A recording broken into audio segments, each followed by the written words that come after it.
And they're only interested in people useful to their project, and the rest can go and hang themselves. Wonderful. That's exactly what I was looking for. Wow, that sounds a little frightening.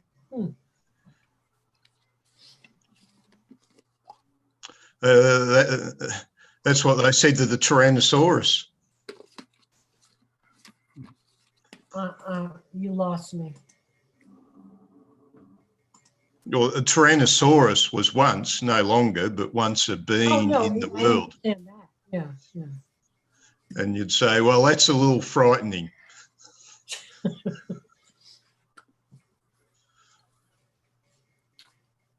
Well, I'm not going to try and jump into where you guys are already talking, so I'm out of context here. There's no context. Whenever Stephen's talking, there's no context necessary. Context is only going to make things worse. Well, I just finished a group on Wittgenstein, so we're talking context in his investigations, philosophical investigations. And he and Heidegger were pretty similar in times, right? So I'm pretty sure I just downloaded something like Heidegger and Wittgenstein, so I have to read that and see. Well, this is a we're getting into the thick of it now. These next couple of ones, and I've listened ahead, which I haven't done before, but now I have. And the ones coming up are going to be really, really cool. We're going to get into like the deep of it all. It's all starting to come together. Believe it or not, it's all starting to come together. David, quick question, please. Yeah, go ahead. Did you personally, or who wrote the intro for today's session? The text that's on the website. Who wrote that text? I did. I thought it was good. You've used some phrases related to Heidegger's idea of when you drop out of a world because of the hammer breaks or whatever. Interruption. Yes, and you use the three. Excuse my notes here, but you use the three phrases that I'd never heard in relation to that. When one encounters problems or difficulties when in one's world. Well, I find, first of all, David, your introductions in the meetup I always save them. I just think they're phenomenal. I think they're really cool. Those in your notes. And I still have problems with Matt. I mean, in terms of like how he presents, I think you have to be in the room, but what he says is, of course, totally understandable, and I love him for that. It might be a generational thing, but sometimes he drives me crazy. But because he's so cool, you know. He reminds me of a real hipster. My son is one of those. But it's but I find it very interesting, and I save all that and I reread them later, and it makes sense after, you know, the notes and the intro in Meetup and his lectures. What I still can't do, and I don't know what I'm doing wrong, is I can never end them. I have to constantly turn off my computer and turn it back on. I don't know where I'm downloading them to. And it just goes on and on, keeps talking, and I have to shut off my computer. I mean, it's an old Mac, but it's. Yeah, I'm not a Mac person, but I don't think it's not a big deal. I'll get some, after COVID, I'll get my neighbor to come up and look at stuff. But, Audrey, I found that happened with the Google Play, that when I listened to his lectures on my phone. Does it say Google Play? Because it doesn't say what it is. It just says Mic, M-I-C, and it gives a number. So I don't know what program I'm in. Oh, okay. Okay. I noticed there's a difference in programs, and it tends to just, Google Play is a little bit wonky on my phone. This is a wave, covert wave or a convert Mhm. wave or something wave. And It's you- whatever David told me to do when, I mean, I followed his directions getting on. It works fine opening it. It's just I can't shut him off. Well, no, but if you, okay, I mean, yeah, I'm We can do it gonna. another time. Let's not take up, you don't have to deal with it now.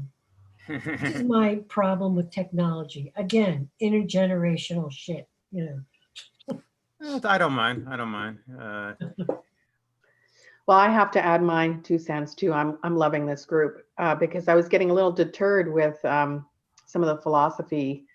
It seems like there's almost 2 different cultures.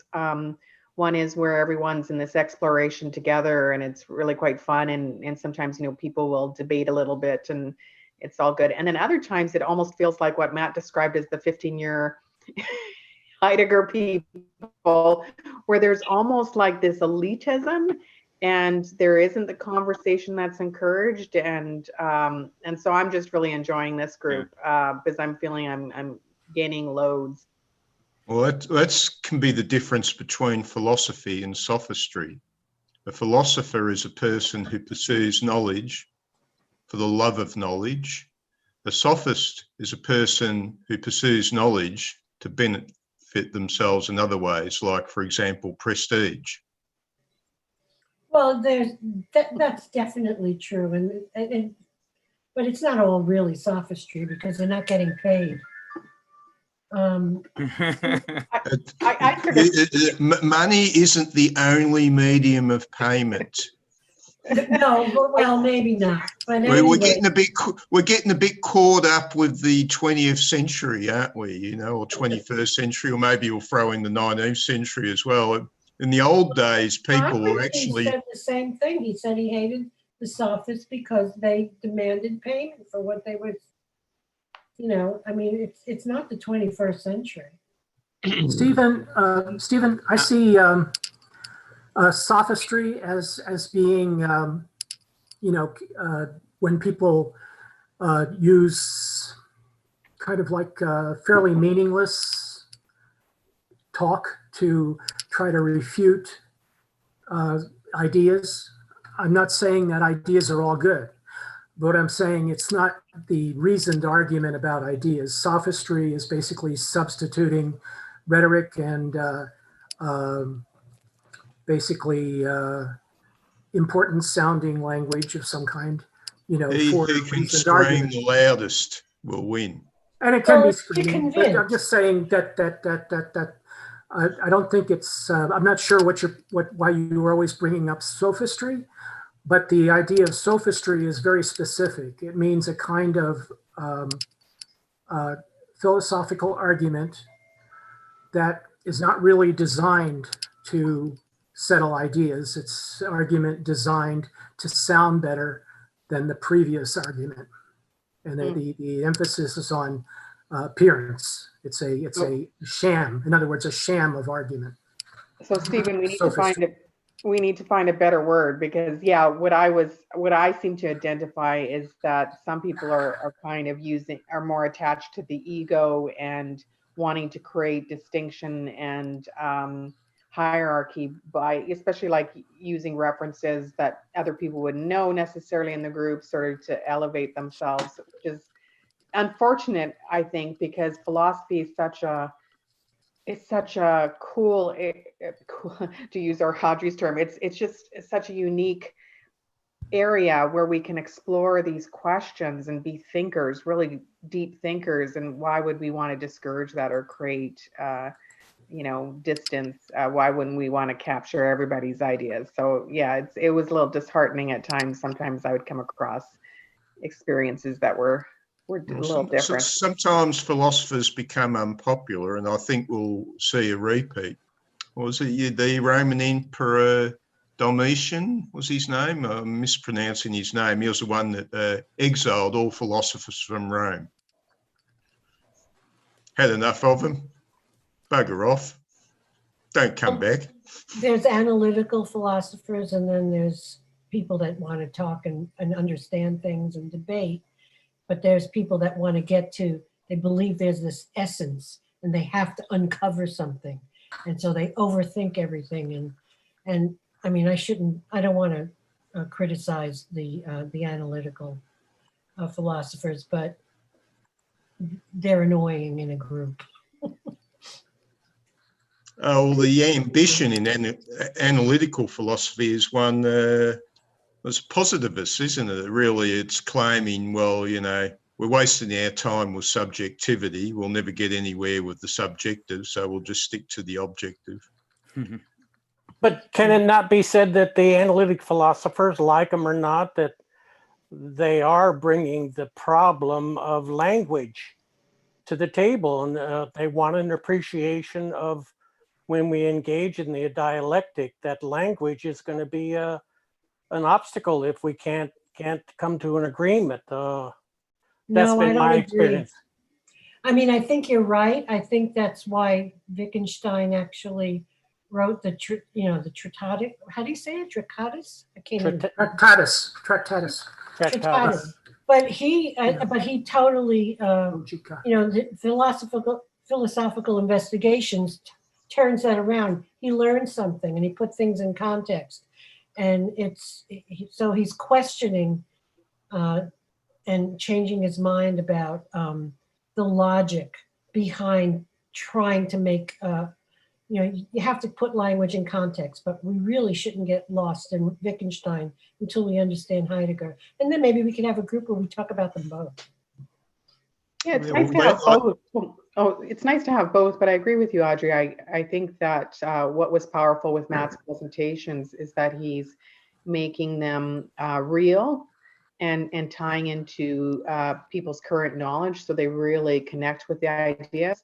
If you look at some of these philosophers just from the abstract analytical, if it doesn't tie into sort of current meaning, I think it can lose people unless, like you say, it's an art in itself and you just kind of like to go through the analytics of things. What do other people think, I wonder? Well, I think a case can be made that in the scientific world, the praxis, the pragmatic world, where we do have to accomplish things, material things. I think language and agreement and is important. It's a critical aspect. But yes, in ontology and the project of being and existing, it can be a hang-up. We neglected him that way. Getting some feedbacks. Is that me? I'm just, I'm kind of, I haven't done enough study, and I mean, I've read Russell and I've read the Tractatus, and but I'm more interested in continental philosophy and German idealism, and going back to the classics. But I'm kind of like I'm not completely convinced because by the little bit of reading, I've had a smattering of serious reading in what would you call that? Analytical philosophy, and I don't see anything there that negates anything in Heidegger. There is an attack on Hegel. I understand that. I've read the attack I've read a chapter in Karl Popper that attacks Hegel, but not very well. Just kind of like almost a straw man. What was the central theme of the attack on Hegel? What was their problem?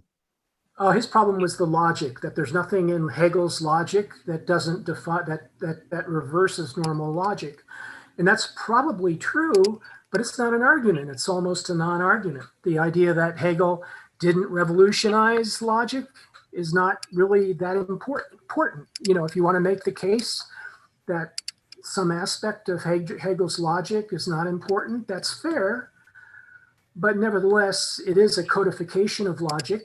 And prior to Hegel's science of logic, there was no codification of logic, as thorough. So I'm not really sure if that was a very cogent attack on Hegel. I understand there's ideological attacks on Hegel, and that's completely fair because I spend a lot of the dredge of my existence arguing politics with people. So I understand that, politics is important. And if you want to attack Hegel, politically and say, that's George Soros is right and Hegel is wrong, that's fine. I'm open to other people's ideas. But nonetheless, the analytical kind of proclamation that Hegel is garbage or Hegel is incomprehensible, therefore wrong, and all that. It's not, or he's not my favorite philosopher, who might be Ludwig Wittgenstein. I've read some Wittgenstein, and I can tell you this man was not perfect, even based on his ideas, given that leaving his personal history alone. So, okay.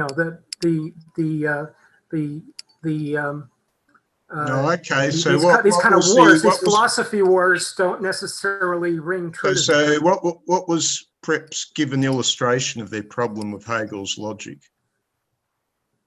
That it didn't change anything. That was Karl Popper. Popper. Okay. Yeah. Well, I think people should read the philosophical investigations of Wittgenstein in terms of language. I mean, we're only talking language here, for me. And so I find it really interesting, and I definitely find it really interesting that I could see where Heidegger and Wittgenstein have some similar ideas, especially in talking about the edges and worlds and how I mean, Wittgenstein uses different language, but that's what I'm seeing in the investigations. However, I'm only up to 92, the 92nd investigation. There's like 600. So we will be meeting probably in this group for many months. Well, get to the 600. Yeah. Well, Wittgenstein is a language philosopher. So that means hi, James. I mean, he's going to, base everything on language. So he probably said, Heidegger's, philosophy of being is really just a language, interpretation of the way things really are. So it comes back to language. He would say, well, there's no being. Being is not real because it's just a language, how you use a language. And it comes back to language. It's just another language game. And it really another language game, right. It's not really a philosophical issue.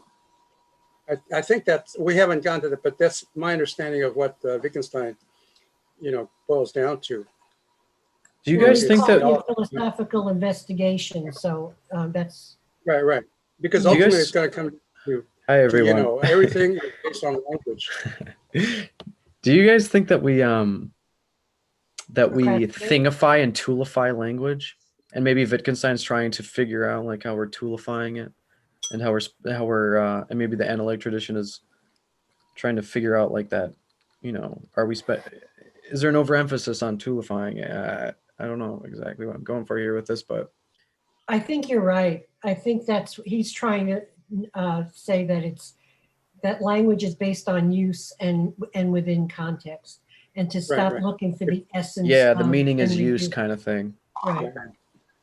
He's very close to the pragmatist. That if it's not useful, and you don't see any immediate consequences, then there's no meaning. Right. James and I are both in the Wittgenstein group. So I dropped out. I'm sorry. I didn't have patience for it. If it had been as kind of directional for me, I think as the Tractatus, I probably would have stayed in the group. Yeah. Anyway, that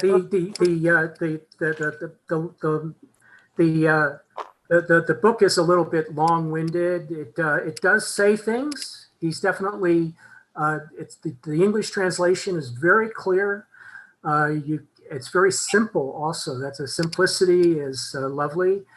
And it's just that, you know, I'm the other things I happen to be studying are Kant, you know, the critique of practical reason and this, and I'm kind of, wow, you know, if there's not that much content, I don't have necessarily the time to go through it. Although it's true, you don't have to spend much time in a reading group like that where the attendance is the reading itself. So I was okay with the group. I just wasn't getting anything out of it. Is it fair to say that when Heidegger, in appreciation of perhaps the limitations of language as he saw it, he created his own? The readings I've done, they call it Heideggerian. And so he, in order to truly take on the task of being, which really hadn't, in my readings, hadn't been seriously addressed in millennia, at least to his way of thinking, he felt he had to create a new language.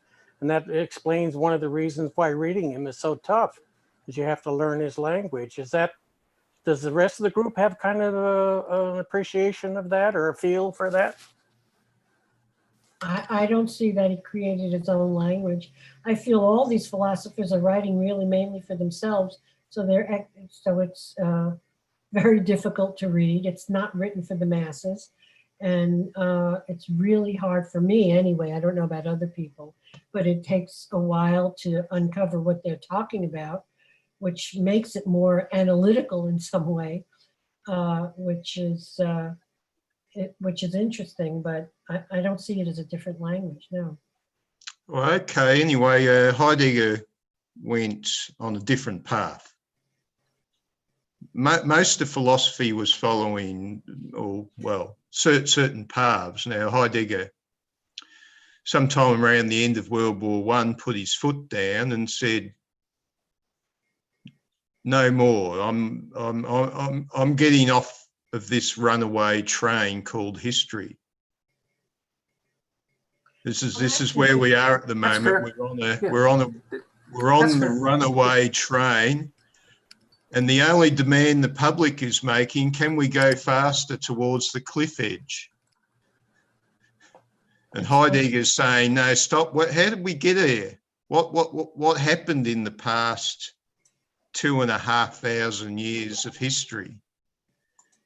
Is his question. Where did we start on this trip? Now he picks a certain point. He picks, you know, the time up until Plato. Now, I don't fully comprehend his attitude towards Aristotle's. He thought Aristotle was a divergent path.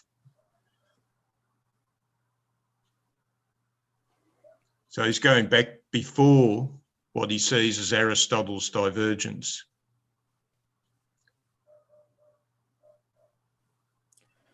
I guess mine was a slightly sort of lighter note, because I remember when I took an intro course on Heidegger, it was recommended that I get a lexicon on Heideggerian, so that before I read Being and Time.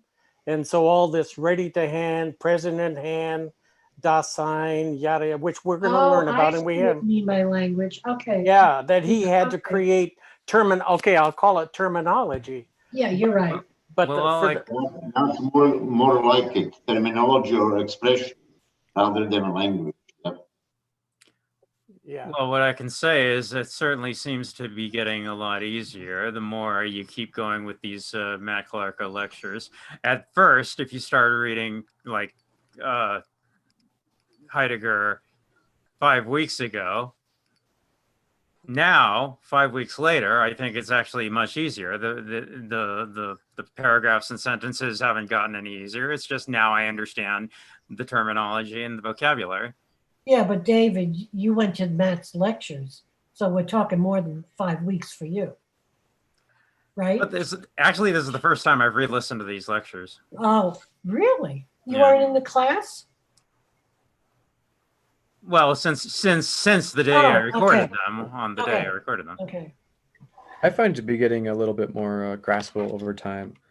But speaking about, the lexicon and everything, I wanted to clarify if I was hoping for a particular term, for talking about lexicon, like, could someone help me verify if I'm talking about the right thing when it comes to circumspection?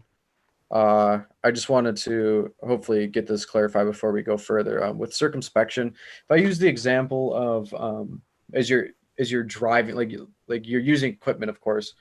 Say you're driving, you're using a car as your equipment, and you're embedded within the meaningful context of driving towards something towards which you're going towards goal. And there's all the different related equipment within that totality.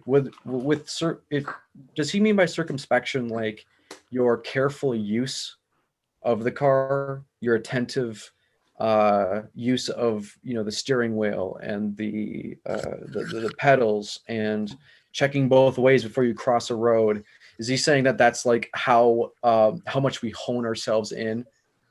There's a phrase he used that I picked up, and he calls it skillful coping, where as you go about your everydayness, you are exhibiting skillful coping, where you do not consciously think about the every movement, every step. You just is that, help me here, does that kind of speak to the circumspection? I would say that circumspection is what it sounds like. It's bringing something close to view it. It's the idea of phenomenology, the idea that when you begin to care about something, then you sort of you look at it more closely. So concernful circumspection is looking at something with purpose. Like, for instance, a tool. You take a tool, like at times you might take parts of your car. If you're repairing your car, you definitely become circumspective. You start to look at the car very carefully. You look under the hood very carefully, if to find out what components you might be able to repair, given the tool set that you brought with you.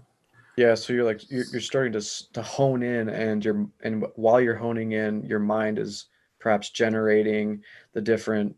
What's coming to the fore of your mind is the different parts of the car. Like let's say you're going to unwrench something, and you're thinking about, oh well, all of a sudden your mind pops this particular size of a tool you need to go for that. It starts to become very natural in that sense. There's right. The knowledge base starts to come to the fore.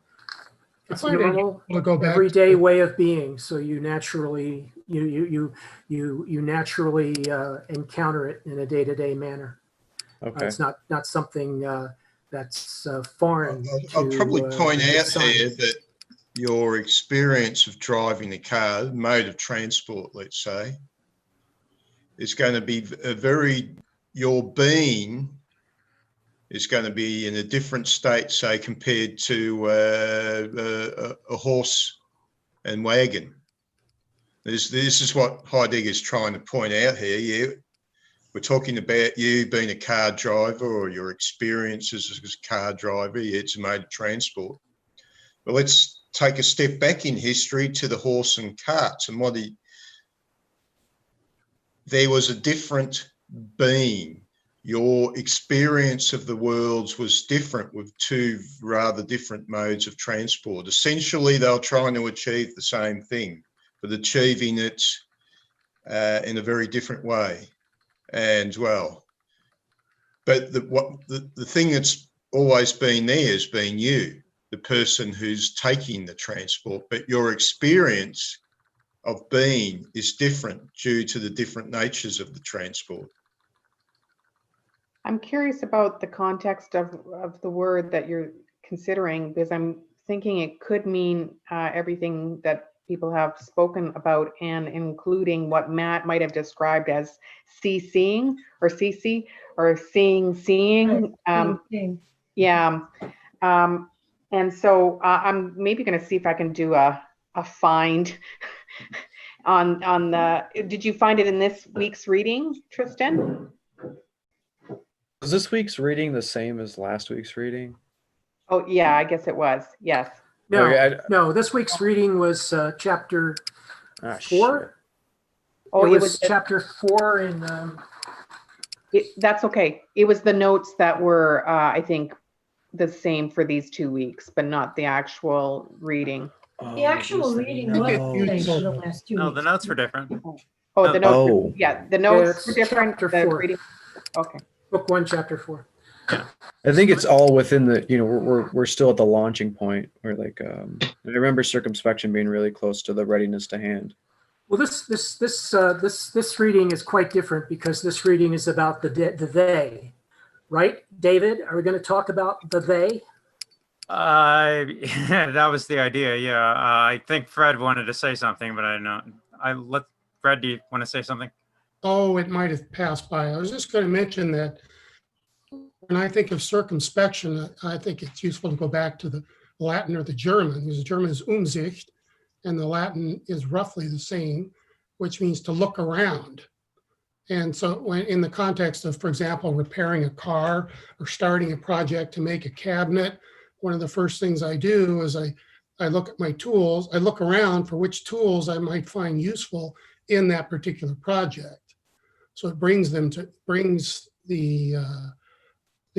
tools that I need to hand in preparation for interaction in the project. So roughly, I think it's looking around, I think is perhaps a better way of understanding circumspection. Yeah, that's also what I got from Matt's talk. The idea that what circumspection is directly related to my current project and looking at and for things that will be useful for me, for my project. And as my project moves along or I change projects, things drop out, other things come in. And the circumspection is always staying tuned to accomplishing my project and what tools might be available, things ready at hand to use to achieve my project. But always in context of what you're doing.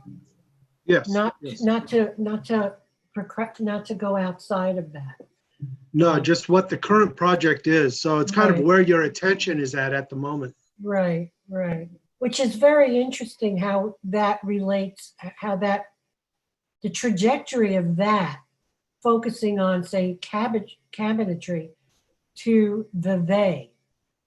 Because that's where I was having, I was trying to figure out like what you're focusing on a project in the way we're thinking of projects, like I'm trying to finish a paper or I'm trying to do something and I'm just working by myself.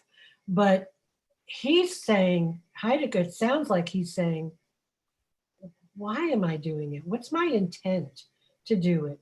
What world am I in when I'm doing it? And who's making me do it? Who am I listening to inside in that core? And that's where the they come in. And I mean, I couldn't understand if like a project that you're working on by yourself has to have that intent for other. I know I'm part of a culture and I know I relate, and it makes sense why I want to get a degree, I want to get a job, I want to get, I want to retire and have enough money or whatever. And it's part of my culture and my relationship to other. But when I'm creating a cabinet, well, I think Audrey, that particular idea is common. That you're sort of like stuck in a lone world. Yeah. It's just that Heidegger says we're among other beings. So right. This kind of like amongstness is relevant, becomes relevant in a lot of cases in different ways. And he's just simply talking about, at least he's talking about the kind of concern that we develop for the other for the others, for the other people, for the other designs that are involved in our either probably more or less directly in our lives. So in other words, if you see if you got 12,000 students in your school, maybe only 10 or 20 of them are important to you. So for Heidegger, those are your designs. Those are the people with you're going to interact. So those are the only ones that are really important. And if you can isolate it to the point where you get all your education and all your food and all your projects finished without and they're all for you, then you're right. There could be no Dasein with. You could be simply bereft of Dasein with. But being among Daseins, and that would be fine for you, especially if you're experienced in that mode of life. But that's not what Heidegger is talking about here. But where does our concern come from?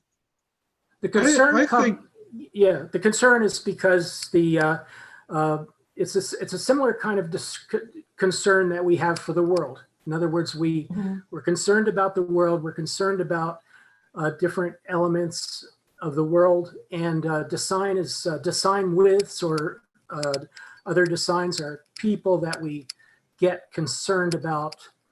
Okay, so the rational, because they can have potential impact on us, which is possibly favorable or unfavorable. It's okay. So our rationales might modify our concern, but our rationales are not the origin of our concern. For Heidegger, I'd say that is true. He says the rationale is not first; it's the essence, the existence that is the essential part. So our being is primarily an existence. Our what? Our being is primarily an existence. In other words, he's saying the being is real.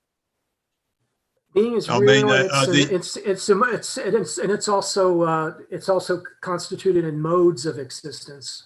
So it's very specific. Wonderful, the modes. Yeah, this is something I'd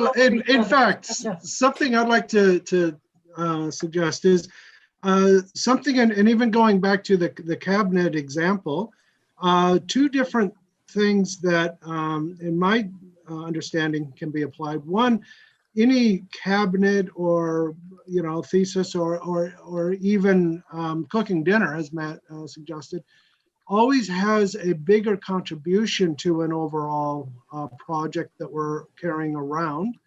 And I think one project, and I think this, I'm not sure where he's going, but I think the idea of identity, which I think is part of the essence of what Stephen is referring as a being, something that we carry around that does exist, even if it's conceptual, but it does exist impactfully on our mood and how we interact with the world.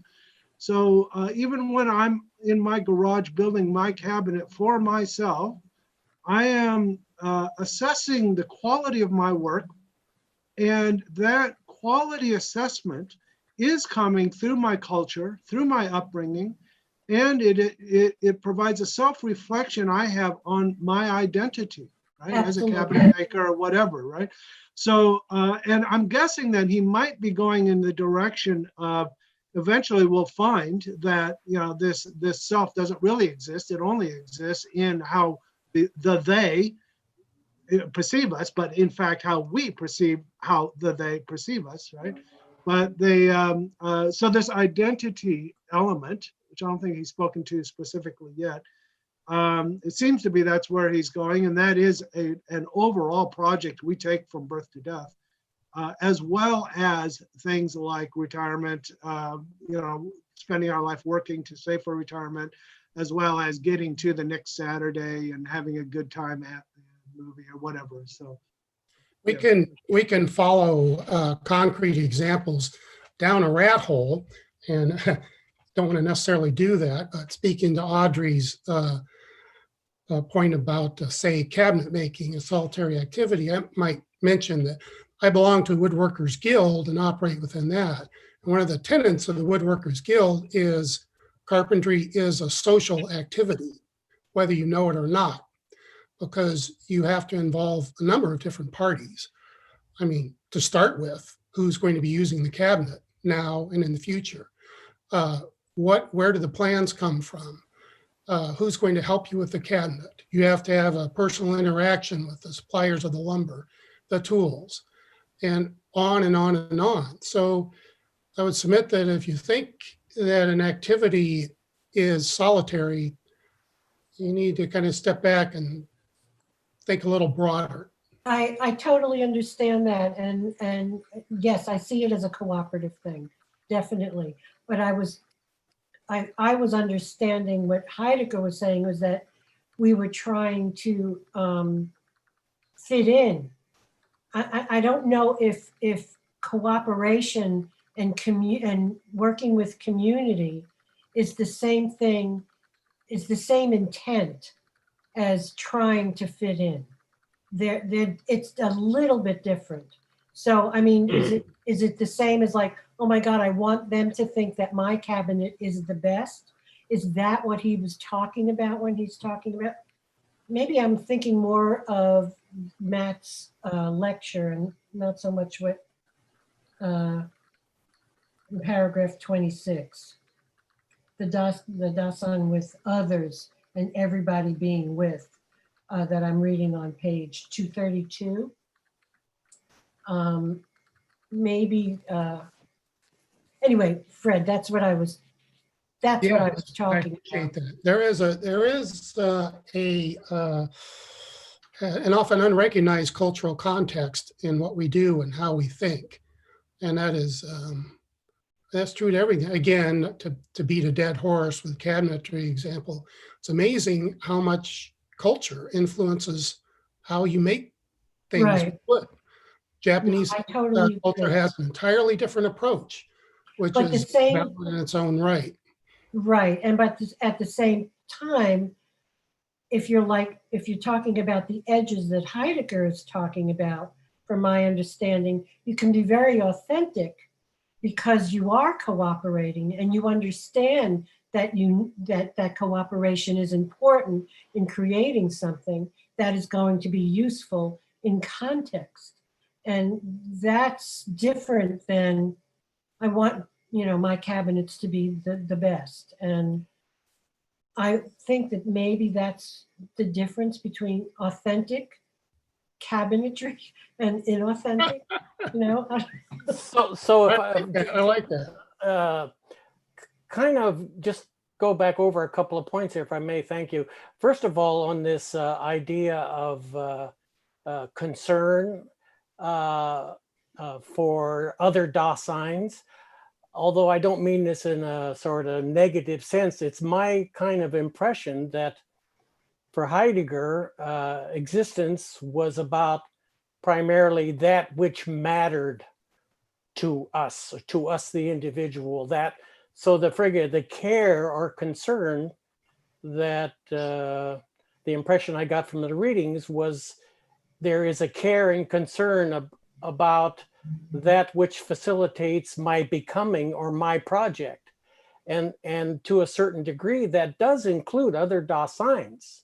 And so, and I don't mean this negatively, but it's been my impression that he saw other Daseins as actually ready to hand, and that they were a part, including perhaps other cabinet makers or there may have been some social value, but in a sort of a focused, and I don't mean narcissistic, but in a certain focused way, it was all about one's individual project. And not only were there tools, physical material tools, but other Daseins were there to facilitate and further my becoming.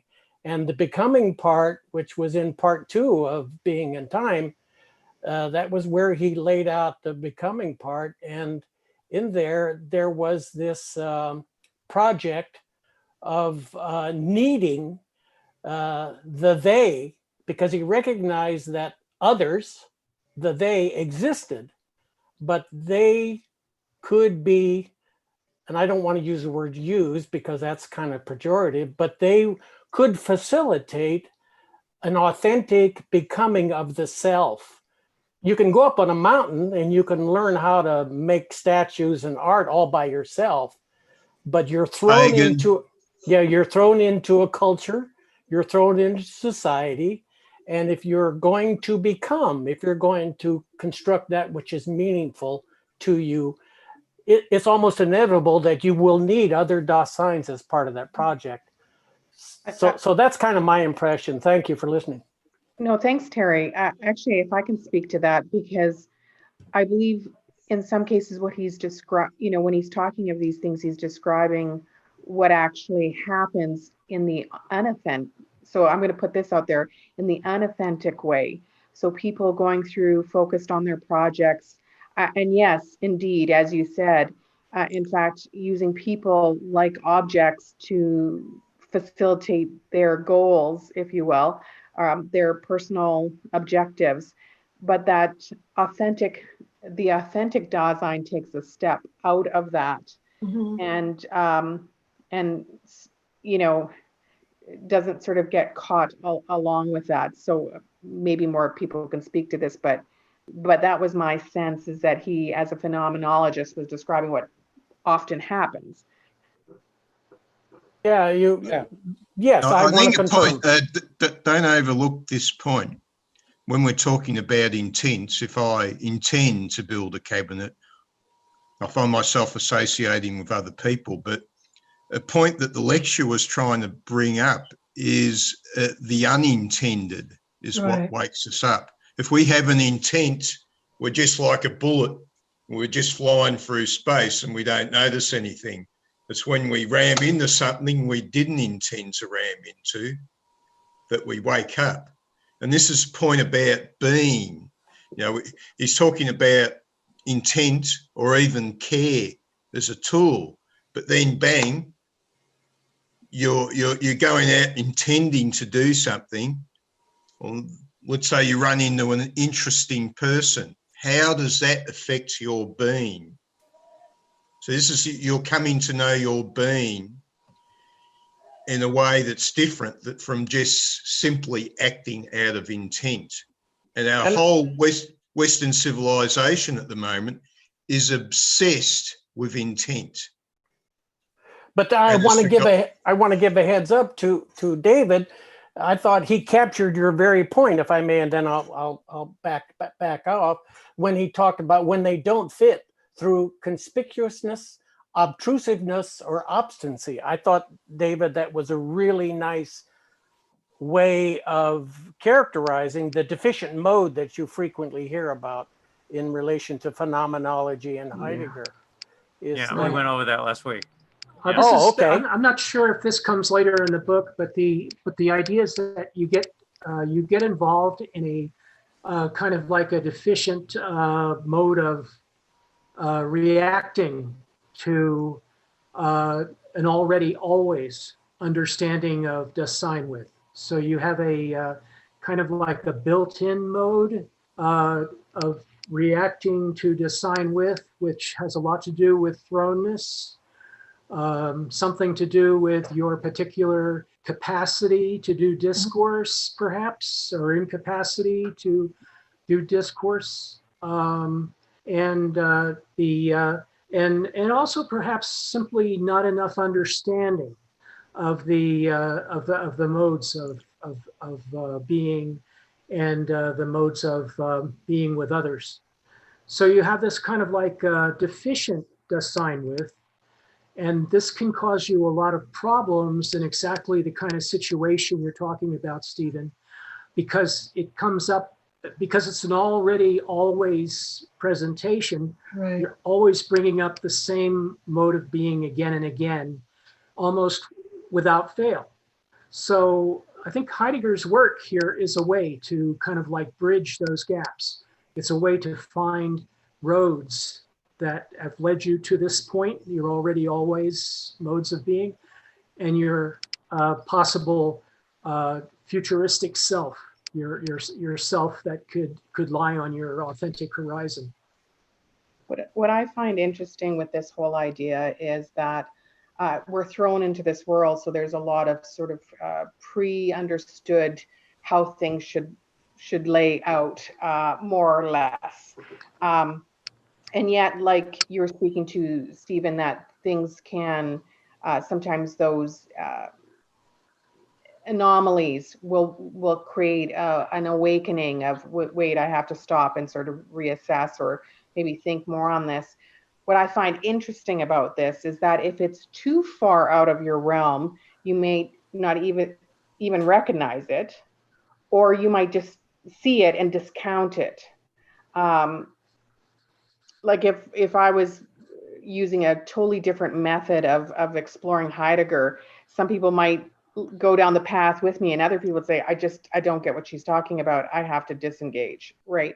So there's sort of that line with his work. What I find interesting is that whole idea of how far outside of your awareness or relevance or care, this awakening, how far out of that can it be before it becomes just unrecognizable and discounted? So if I can offer a quick thought on that, perhaps Nietzsche would have an input for you, because if things are going smoothly in your world, almost what some people call you're in flow, then when there is a disruption, obtrusiveness or obstinacy, I like the words, that interruption throws us into a space from which we can glimpse the strangeness of the world. Now that, if we want to flip the coin on that, that's not anxiety. It offers us the opportunity, ironically enough, because do we not, if we're going to grow and become, do we not want to be given opportunities to glimpse the strangeness of the world? If we're just comfortable in flowing along, we're Ignorance is bliss. Yeah, you're never going to be given that opportunity. So I don't know. That's my thought on that. Shauna,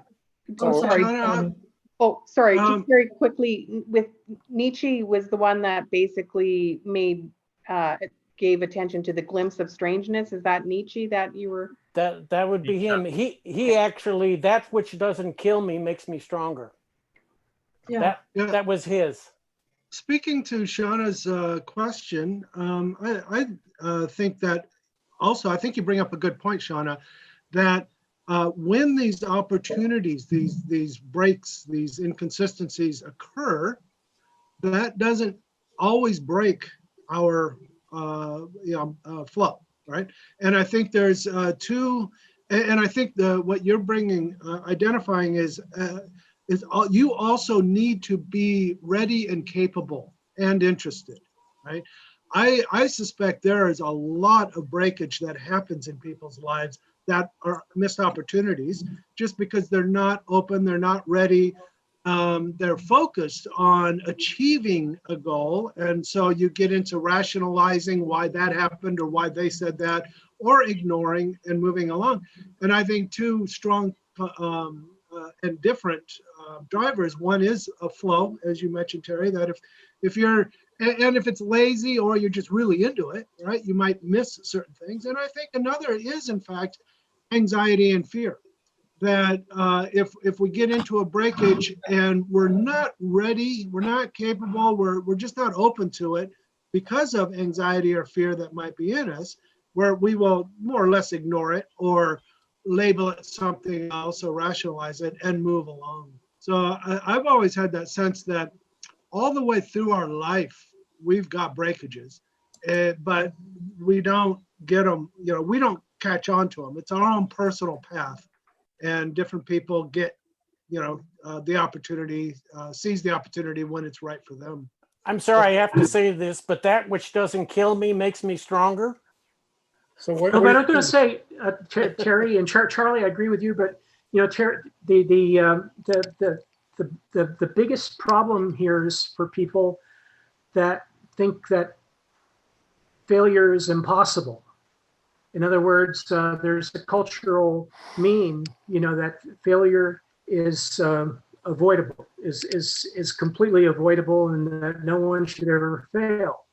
And those are the people that would have the most difficulty with the breakdowns. Those are the ones that probably find it most difficult to recover. And they would certainly have the most difficulty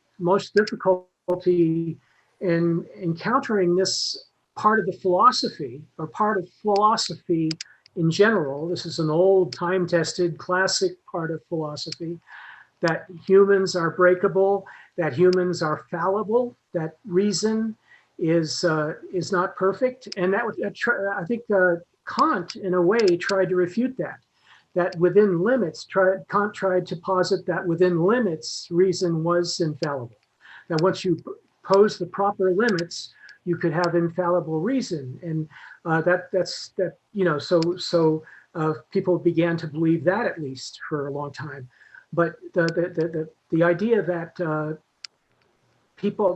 human beings are don't get stronger every time they break, or you know, or that humans get weaker when they break. The what's it called? The fragile interpretation is prevalent in society. So you're not going to find, certainly not all people will be able to embrace the idea that they're fallible creatures that easily. Partly because of their upbringing, because of their cutthroatness, but also because of habit. In other words, every time in their life when they admitted a fault, they got struck down. So what you're implying is that Dasein could be, just living, every day, going along, but he or she is really living an inauthentic, right, existence. Yeah, like we're forced to. Right, but we don't know it. We could be, right. We could be, immersed in this inauthentic, life of flow and so forth, but not know that it's what it is, right? Until something happens, and then we wake up and say, "Wow," Yeah, and even when you read the book and study yourself and all that, you're not going to have you're not going to not have an inauthentic side. Sure. You're always going to have an inauthentic horizon that's going to compete with the authentic horizon. It's always there for reference. It's not necessarily a negative in every respect. So the old it's going to be it's got you're kind of like always going to be stuck here with your thrownness, with your fallenness, right. And and your positive attributes as well. Your understanding, your reason, which works. You can always try to get out of things using your smarts, which is possibly what you always did before. It might be your always already way of being, which is possibly one of the most dangerous. Yeah. It certainly was for Kant, as we know. So I don't mean to add this to keep complicating things and perhaps making things messy with more philosophers and everything, but I guess this is just my own personal trying to like connect ideas from one existentialist to another with these breaks where it breaks down, where the flow of things, or the our being, where we're always going towards things. We have this in order to, this for sake of, when that breaks and shit just gets weird and you look around, is that similar to, if anybody, whoever's read Camus, is that similar to that experience where you feel that break? Is that similar to the absurd? The absurd, that's very interesting. I'm not as familiar with philosophy as the rest of you. I mean, I've only been reading it for the last 2.5 years.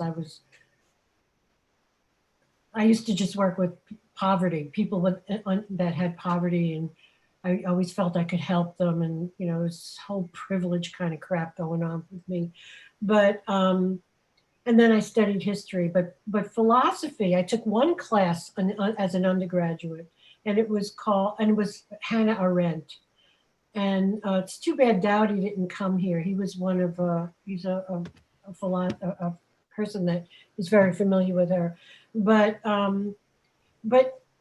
And she talked about peeling the onion when she was talking about totalitarianism and all that, peeling the onion to get to something that you can see in people. And when I'm reading Heidegger, who happened to be her lover, which is very interesting, I'm reading Heidegger. He doesn't use the same, analogy of the onion, but he's talking about a particular capacity of people. And I'm not quite sure when he talks about intent what that actually means, but there's something, oh, I'm sorry. I just totally lost your question. I lost the train of thought of your question. Well, addressing the concept of Camus from the absurd. Oh, the absurd, right. Yes. Absurdist versus existentialist.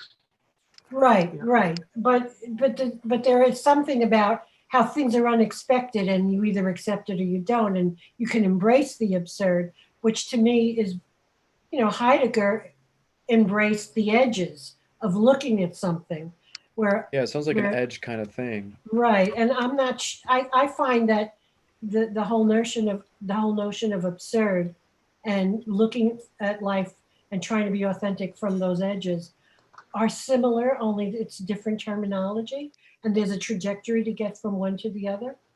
Right. I think I don't quite understand it. Right. I think the idea of authentic existence is, and ignoring of that absurd realization of not realizing that, and then the Camus' idea of the absurd is when you have this kind of existential awakening, where you see that things in the world do not make sense, and then you begin to be more authentic when you see that people die for no reason. People are live in poverty. Other people are super rich. And we come up with ideas to go to war and destroy each other. Okay, Tristan, the base of that, Camus is Camus, his absurdness is base of existence. And base of Heidegger's philosophy is being. That's two completely different items. Being and design is not the same as existence, as Sartre and Camus were talking about the writing. It's completely two different items. That's why Heidegger didn't call himself existentialist. I thought he was an existentialist. No, he was not. He didn't call himself existentialist. French existentialist, after they read his 1927 Being in Time, call him existentialist. But read Heidegger political essays, he definitely didn't call himself existentialist. We are calling him existentialist, but he was not. Yeah, I was just trying to make the connection. His philosophy is philosophy of a base of being, of design. Being is not the same as existence.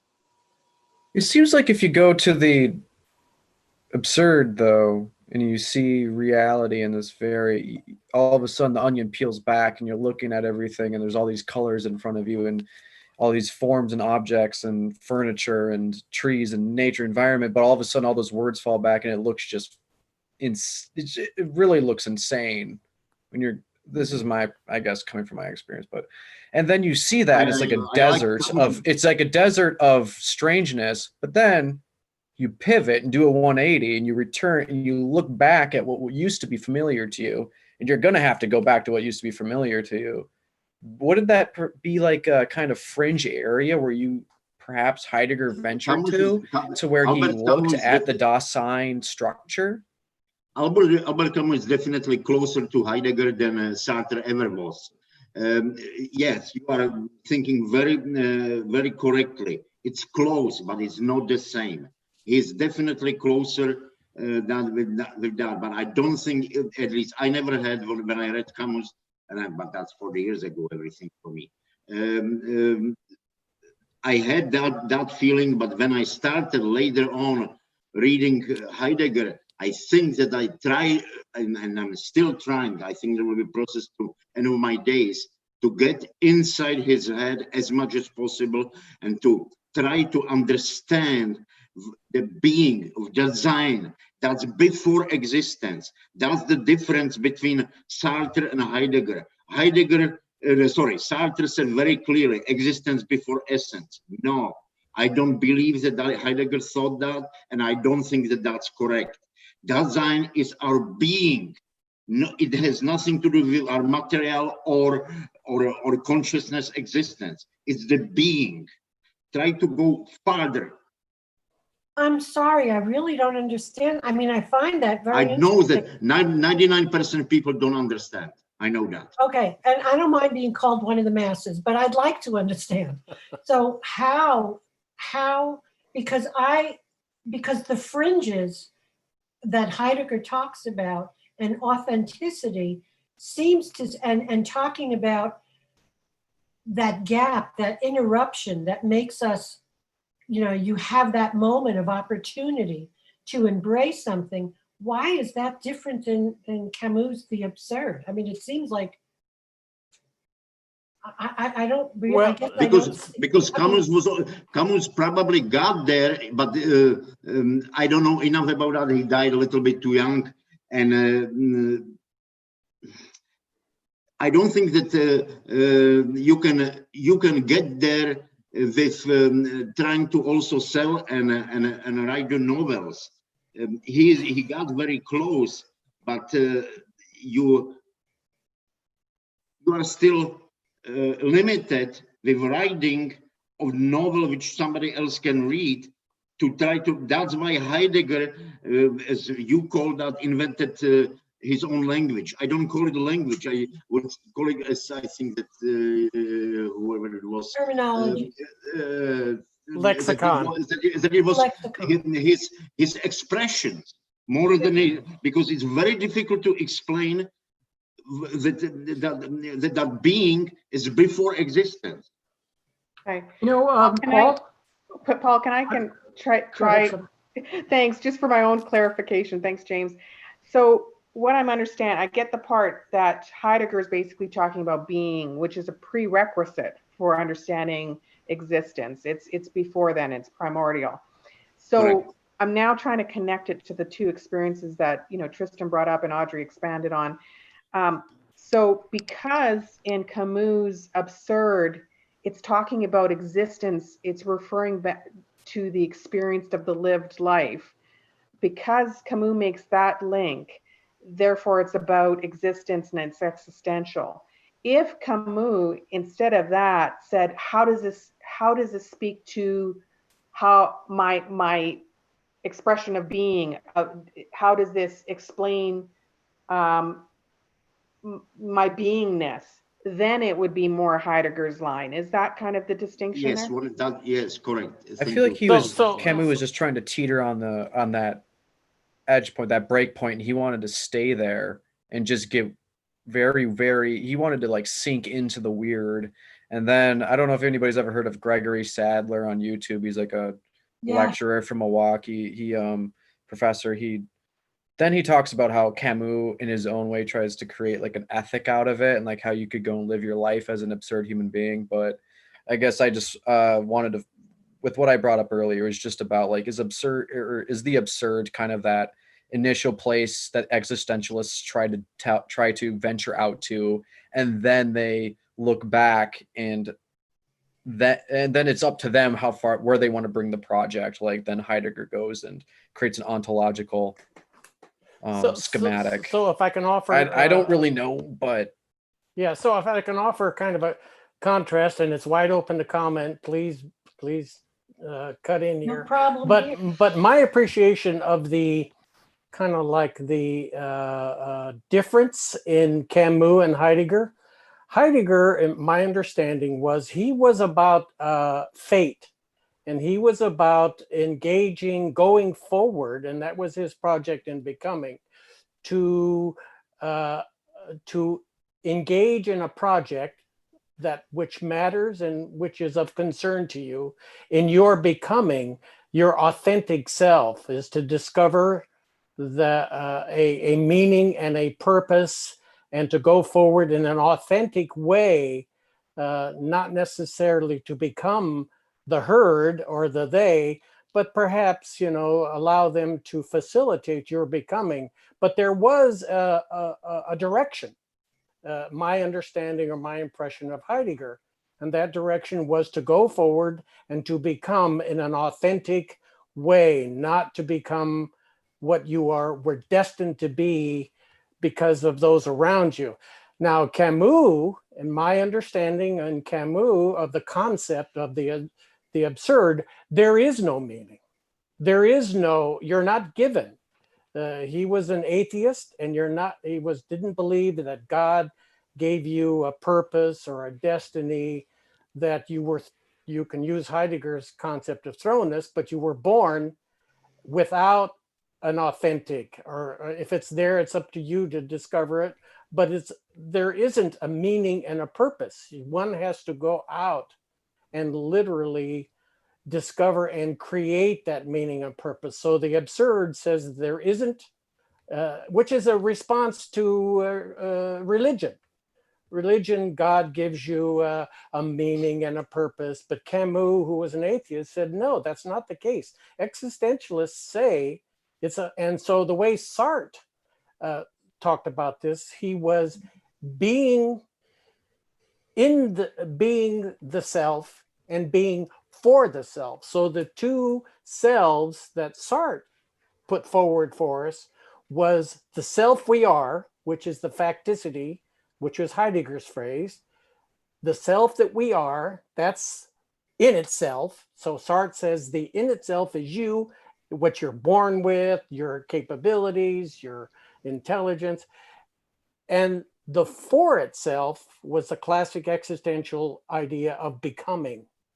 And so Heidegger, he had that idea of becoming, but Camus, he had this idea that you're not given one. There isn't an authentic self there to discover and to go forward. It's up to you. And so that's right. Could I'd like to throw out a question or an idea, just following right on with what Terry's point was. Well, I want to respond to. Okay, go ahead, Terry. Go ahead. Well, just could it be a simplified concept? It'll take me 30 seconds, James, or less. That Camus challenged the idea that you were given meaning, as you said. All right. Heidegger did not contradict that, but looked at, okay, the meaning we carry around is one that's given to us by the they, and he's saying, step out of that, recognize that you're given it by the they, right, and then come back in authentically with your own meaning as you, ascribe it. Right? So that's all, James.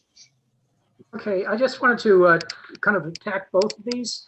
I'm not sure the Tristan. I think in this group we've had a lot of comparisons of other philosophers, and this almost happens inevitably anywhere. You have philosophers compared to each other, and you have other philosophers compared to or novelists compared to Heidegger and so forth. Or the other existentialists compared to Heidegger, and this is kind of like, and then you try to tweak Heidegger to try to bring the arguments closer together, so you can finish your point. And I think it's an already always understanding of the subject matter. In other words, look, we have a new book here. Hey, new book. Let's try to find out what this book is, how this book is exactly the same as the last book. And maybe I can just not read or skim over a couple chapters because it's probably a lot like that last book. So that's kind of like one of the many modes of already always models of being. And so I just warn against that. And it always kind of sounds discordant to me, as a matter of fact, even though you make a point when you say in absurdism, even, I'm not a Camus expert, but, the feelings are very similar. He comes to feelings, and everyone has feelings. And Heidegger is talking about breakdowns, and there's feelings involved. For Paul, I just want to warn against anyone should not try to confine Heidegger to one way of speaking, because not only in this book he says many things, but also he wrote an awful lot of books that are not about this subject matter. As a matter of fact, there's even a analysis of Heidegger that says that he made a turn, that his ideas completely turned, and that he was only interested in language later in his life, and thought being was almost not as relevant as language itself. And then we've heard I think we heard the argument today that language, somebody said something about language not being important to Heidegger. The essence, this is a quote from the Stambau edition, Heidegger, page 42, Oh, I have that. Hold on, section hold on. 9, section, chapter 1, count to 5, 2, 4, 5. Okay, now we all have it open. It's Stambau, page 41. Anyway, the essence or Wesen of this being lies in its to be. The essentia or whatness of this being must be understood in terms of its existentia or being, insofar as one can speak of it at all. So, in other words, if you want to sort of like, all I'm saying is that if you want to sort of like mince words, Heidegger has an awful lot of words. We don't have to mince his words. I've been to a philosophy conference where someone presented a paper saying that I read this sentence, I can read this sentence to you, I think this is the meaning of this sentence. Anyone who doesn't agree with me that this is the meaning of this sentence is wrong. Yeah, but Is that philosophy? no, of course, that's That even philosophy? So, and this was somebody, being a so-called scholar at a conference. So, at a philosophy conference. So I mean, it's possible to sort of like go the wrong way on things. And one of the ways I think you could go the wrong way is to try to bring all the philosophers together into a basket. And the other way you can sort of like get excessively wrong on things is try to say there's only one philosopher that believes this, and all these other philosophers were wrong because they believed that. It's like just simply have an open mind and listen to what they're saying. Okay, could we move on from the dick measuring contest? Well, wait. Come on, Stephen, that's not nice. Thanks for the advice on that. I like the language though. James. Couldn't replace that. Yeah, that's spicy. I like that. You as gotta well. get that with continentals, I'm afraid. If you don't like the colourful language, you're just going to have to go and join the analytics. Well, Yeah, I just want to say one thing before Tristan, Sure. to respond to James. I think, James, I think you're right. Absolutely. I think when we study a text, we see what the text says. But to just say it as that it's an original, that each text is its own original thought, I have issues with that because I don't believe their original thoughts. I think they build upon each other. I think that's what history has taught us. And I feel it's very important not to see the links. It's like looking at the edges. And I mean, it's what Heidegger is talking about. is like, look, you're on the edges, you've been interrupted. You have this thought from this person, and you have this thought from this person. And the law of small numbers is telling you who's going to get published and who's important. But the point is, there's some ideas going on in the world, and people take them and they write their own interpretations of them. Heidegger's not a god. Kant certainly wasn't. And they all believe in God, which is something else. So they're building upon each other and trying to find their niche. It's and to say that we can't link things or say, in their time, these thoughts were happening. I think that we're losing something if we do that. Yeah, and James, I think you make a very good point that sometimes errors are made and connections are made because we, as you say, create similarities that maybe really aren't similar enough. But to understand, I'm struggling with this idea because I often do the very same thing, where I'll try and make connections and find, where things are connections, where I can categorize things together, like these philosophers think this way, or and so forth and so on. And I think it's necessary, coming back from an educational background, that's how we understand our world, is to make those connections. But point taken that when we do that, we have to be careful that we don't make false, we can say these are kind of similar in this way, but one is, I forgot his name now. Was it Paul? Paul, who said they're actually different things, because one is speaking about pre-existence and one is speaking about existence. So one is, I object to that. You don't have to exercise care. Think Yoda here, Yoda, the master of the Force. Either you're going to care or not. Those are your choices, but there's no have to. You can't use the word care unless you use it in the way that Heidegger meant it in these discussions. It's too confusing otherwise. Anyone using care in the wrong format or in the wrong context. It's linked up with the words. It's linked up with the words intend, extend, attend. Now, Heidegger is not about the limits of the extent. He's trying to point you back to where you came from. Our whole world, everywhere, is hooked on the limits. Oh, is this bigger than that? Oh, are you over here? Have you made this scene? No. Heidegger's saying, yeah, look back. Where did you come from? That's the whole point of being. New Americans are really bad at this sort of trip, Who's got the biggest this,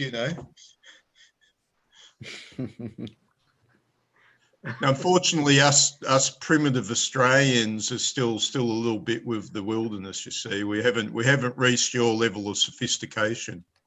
We're getting there, but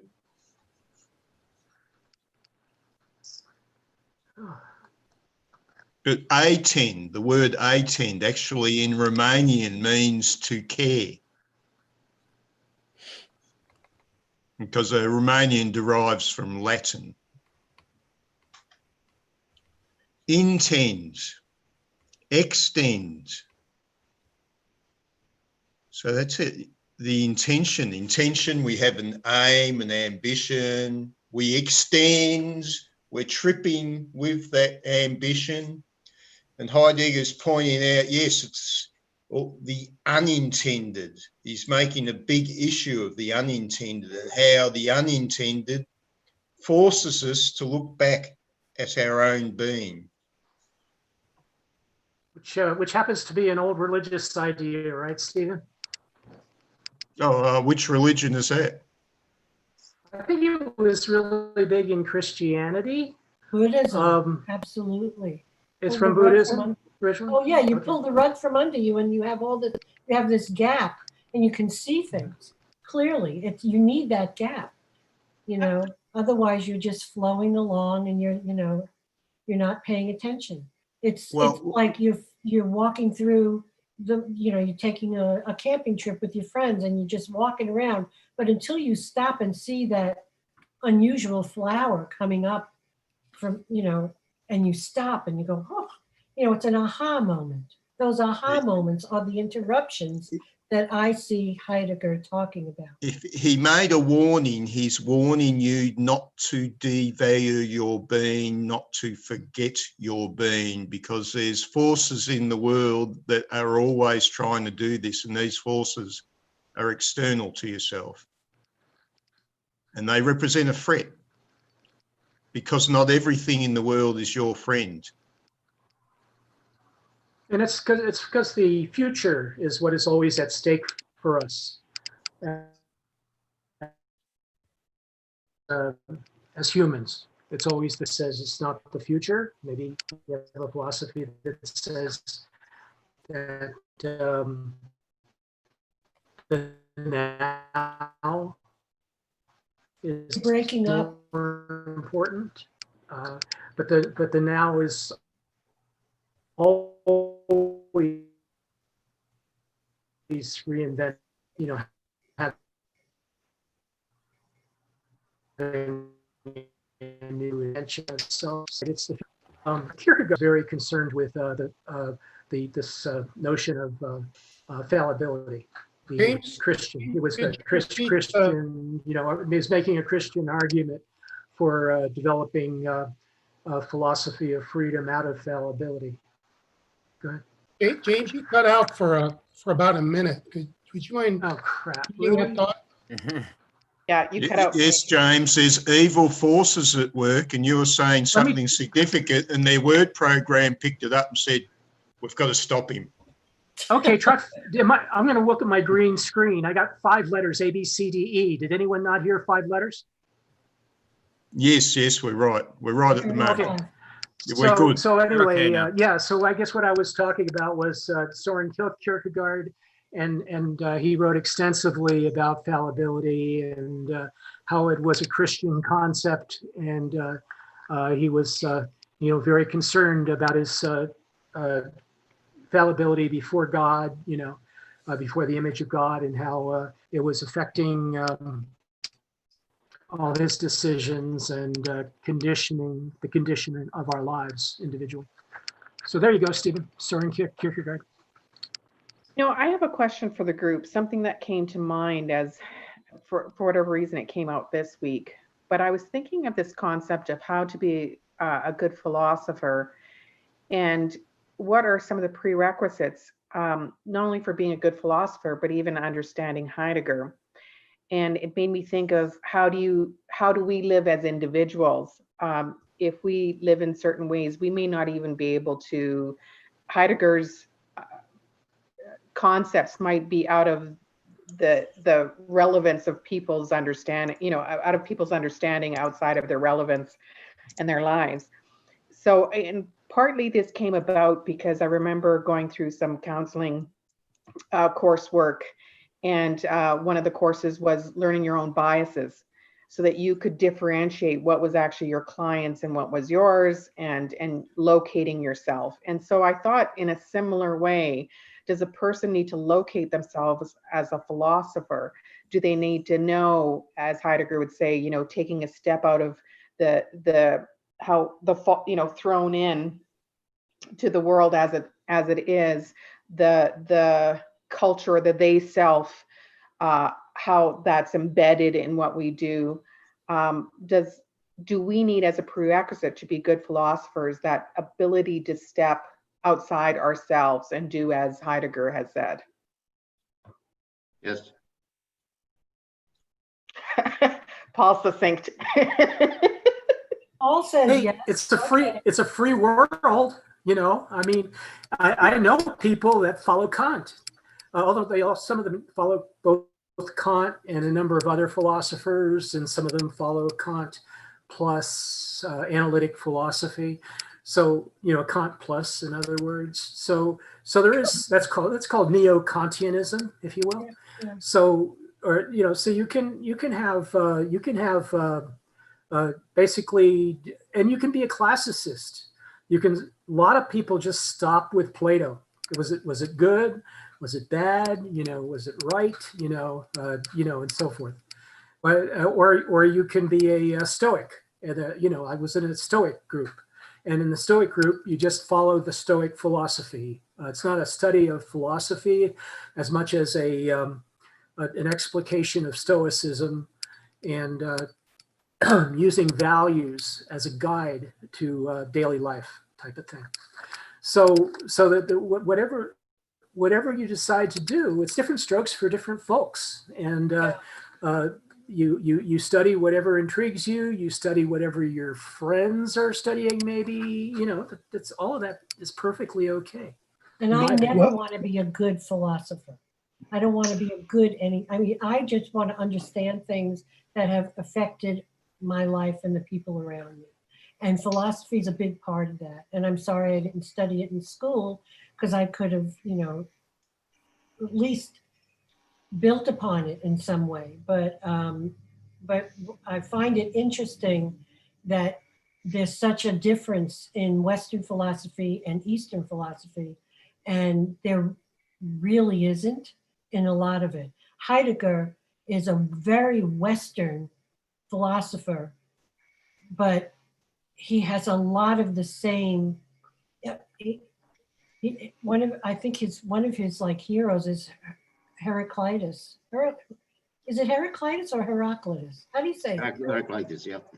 And Heraclitus, I always thought of as a Taoist. He wouldn't say that, but he was, never walk in the same river twice. I mean, these are, Pyrrho was like, Greek, but he went and, studied with Alexander and went to the East and came back and brought all this stuff to Greek philosophy. That's what I was trying to say before, is that these ideas are in the air and people take what they want. And then, the Western mind has to be, they're either an existentialist or there have to be an ism to them where, it's only, I think it's the Western philosophers that actually say Buddhism is an ism. It's just not like that for me. I want to understand things, so I want to be, it's reading Heidegger that makes me understand that I'm trying to understand things because I want other people to know that I understand things, so I can talk to them and, and then they'll listen.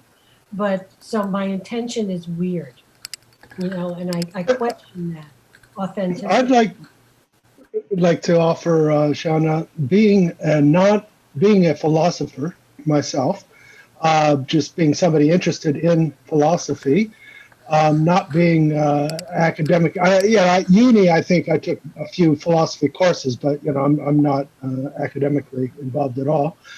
One of the things I've always been cautious about myself with philosophy and most interested is looking at the difference between intellectual exercise, conceptual exercise, and to what degree can it have an effect on my experience.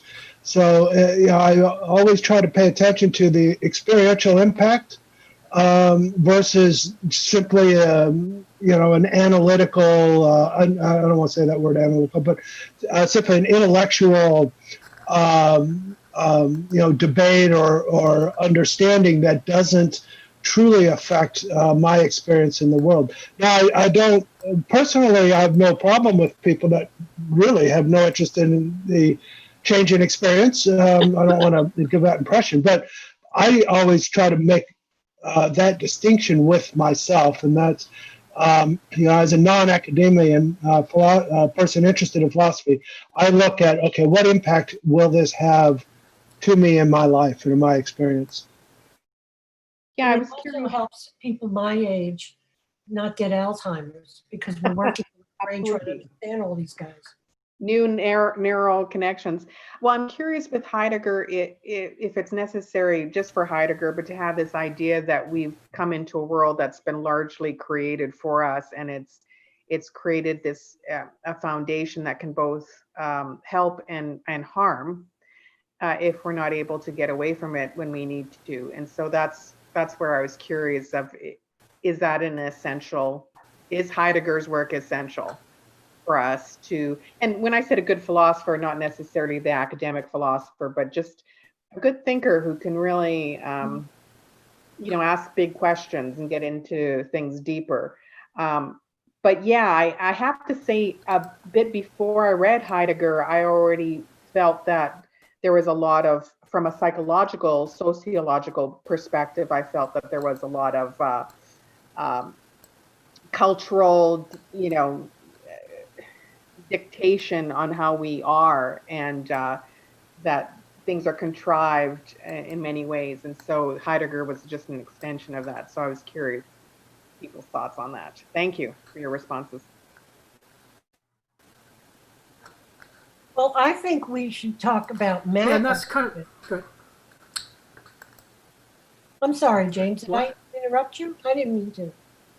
Now, what did you say, Audrey? I just said, you know, Matt has What was your topic? Hey, can you hear me? Yeah, we can hear you. It's just Matt? Matt, I mean the lecturer. The lecture that he forces us to listen to every week. Because his take was all about intent. Lecture, my fault. And I found it interesting that, you know, he's basically telling us this is shit and this one isn't, you know. So, I mean, there is a little judgmental thing going on there, which I find interesting. I can't hear the questions on the recording though, so I don't know, you know, I wish I was in the class. I wish I was a bug on the wall kind of thing. Oh, is that what you mean? Yeah. You say that. No, you can't hear the students asking the questions. Right. Because, yeah, I mean, well, of course, yeah. The acoustics of the room. But, I mean, I think Matt's voice is the important one, and he's always clear. Yeah, he is clear. But yeah, I mean, you can't, you know, just dispute everything. You can't distrust everything. You do have to, at some point, trust that somebody knows what they're talking about. Right, Matt's somebody right. I think knows what he's talking about. He's done his homework. Right, right. You know, it's just making a value judgment. You know, I mean, even Matt's probably not right and all. Actually, truth be told, I disagree with him on a lot of different points, actually. But you know, I mean, you make a value judgment based on you know, your experience and what it seems, right, you know, right. what seems like the guy knows what he's talking about, and Right. you know, I haven't disagreed with him. I have, you know, I don't think I have. I can't remember saying, oh, he's wrong about that. He's just pretty definite about what he thinks, and you know, I mean, if you got the argument to back up what you're saying, right, you know, you've got the evidence. You can make your position, you know, clear. You know, I mean, the specific people that he's criticizing, that he's talking about, the other academics, you know, they don't know the material as well as he does. mm-hmm. You know, he trumps them. So Interesting.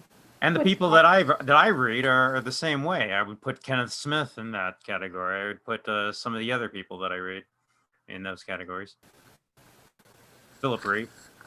What stood out for me, Audrey, on Matt's lecture was his attention to, I guess, him substitute the word relevance with the word care. And he was talking about, you know, the walk across campus and just sort of going through emotions. Right, right. Quite a bit that he was giving attention to that, you know, increased awareness of being. I don't know what else stood out for other people on this lecture. I like the lighting up. Yeah, the lighting up. Yeah, that helped me kind of grasp it a little better. And I don't remember what the German term was that he referred to that Heidegger used and how it's translated, but the lighting up and how just things start to get the context actually starts to just suck you in, and you start to care about it. You are caring about it. That I really like the lighting up. I don't know if you heard that at the beginning of his lecture. I think it was the beginning, but It was in the lecture, definitely. And that was a really big one. I actually brought it up in our Wittgenstein group, saying, I was comparing, which I don't know if James Cook would agree with that I should compare them, but Wittgenstein, I said, oh, he's talking about lighting up. He's talking about the use of language for a reason. It's to communicate, and then we don't have to analyze it and look for the core. He was complaining about, he was changing his mind. He's basically in the investigations, philosophical investigations, he's really talking to himself about his older work and saying why he's changed his mind. But the lighting up that I had just heard right before my group from Heidegger, from Matt about Heidegger made so much sense that because it's broadening and it's creating a richer world. It's seeing the richer world where you can then be authentic. I found that really fascinating. I was, don't ask me, because I read this meeting between Wittgenstein and the logical positivists in, I guess it was Austria or someplace. But they're going over, Wittgenstein brought up Heidegger. So my idea is that Wittgenstein, when he said don't look, do, he was kind of like reacting to Heidegger, and Wittgenstein says, I guess look. What was the other thing? Yeah. Huh? Wittgenstein is look. He says, look. Right. Yeah, he says lots of things. Yeah. But it was some phrase of don't do this, do that. Right. So anyway, yeah. So that, but the idea was he was trying to come a little closer. He was coming a little bit closer to a Heideggerian approach, because the Tractatus had all been about modes of examining. Right. The logical, visual, and language. Yeah, different modes, and language as well. Yeah. So this was all, some people consider philosophical investigations a term. Other people consider it more of the same, and it makes it confusing for someone like me who hasn't read it. But I think that's what he was getting at. Partly is that he was influenced by Heidegger, and he was making a few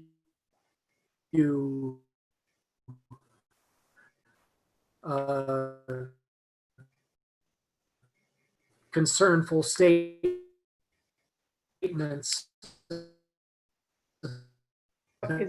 about Is James cutting out for everyone else? Human. That's happening for me. Which else interested? James, sorry, you cut out again. James, you cut I'm back. out. Oh, hi. Hello. I'm sorry. I was just going on too long about Wittgenstein. I think he came a little closer to Heidegger. Okay. And Yeah, that's sorry. Cutting out again. Why some of the statements sound so similar, and that's why there's some similitude. How's that? Is that better? Better. It's still James, you're coming in and out of being on a regular basis. Okay, Charlie, I got you.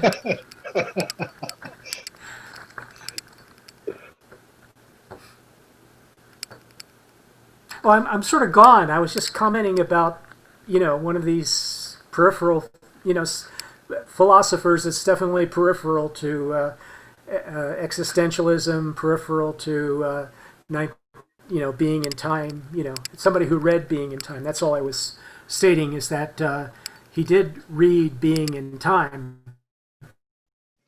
Well, I just downloaded this afternoon. I haven't read it yet, though.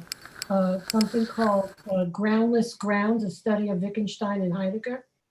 I think it's mostly reviews from the Notre Dame Philosophical Reviews, the University of Notre Dame. So I haven't read it, but there's definitely something going on between them. I think they were both pretty unhappy.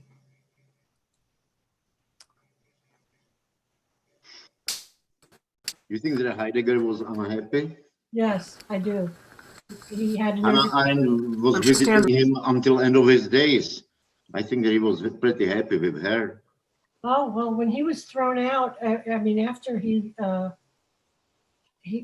had to give up a chair or something, he almost Yeah, like he couldn't teach until 1951 after the war because he never did.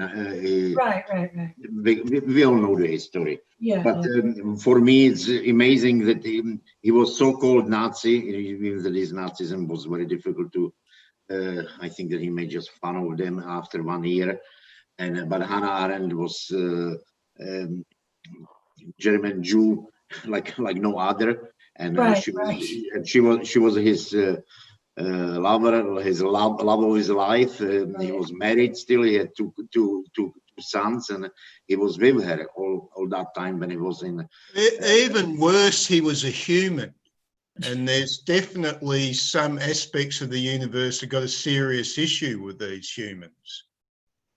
There's some claims that they're all decidedly evil. I'm sorry, I didn't catch that. I apologize. No, you're not catching it. When you say, oh, you know, Heidegger's a Nazi and she's a Jew and all that, you know. Us cosmic beings up here couldn't give a stiff. We know it's relevant, but you guys think that, you know, this is the be-all and end-all, you know, whether you're a Nazi or a Jew, it's the be-all or end-all of the universe. No. The universe is a bit bigger than that. Okay. Okay, but obviously he wasn't a true Nazi or fascist because he never thought about himself being higher race than her. Otherwise, he wouldn't be with her. There's nothing wrong with being a fascist. There's nothing wrong with being anything. You can be anything and still be a philosopher. You can be a philosopher and be anything. What do you think that it's? Why do you think there is nothing wrong with being fascist? Oh, please don't even go there. Yeah, Paul, that's not going to get you anywhere, Paul. Well, the problem is as soon as that conversation, often when that conversation starts, it goes to a contest in which two people contend with each other as to which is more fascist, which one of them is the more fascist. So but it's not really a useful conversation. No, fascists have been too.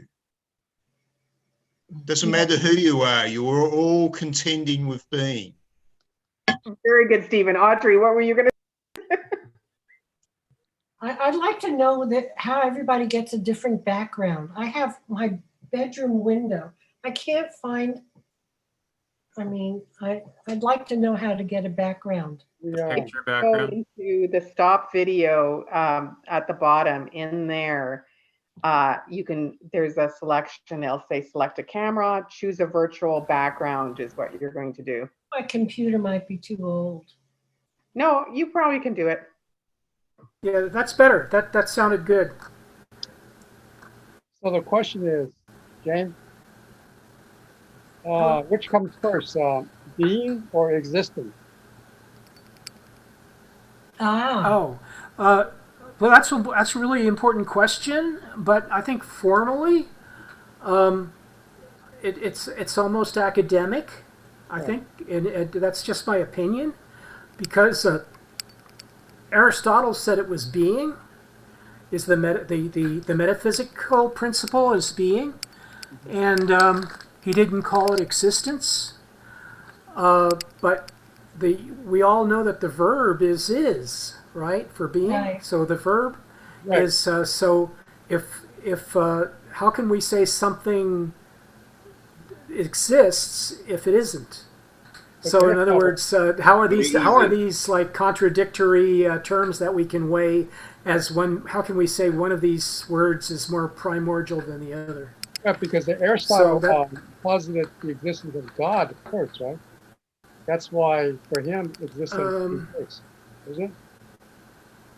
He called it prime being. Actually, that was, and he was actually speaking in third person a lot of the time. In the metaphysics, when he talks about the existence of God, he's using third person. Third person? You're cutting out again, James. For other philosophers, when he talks about the prime being. And a lot of that depends on your translator. If you have one Greek translator to English, you might have a different translation of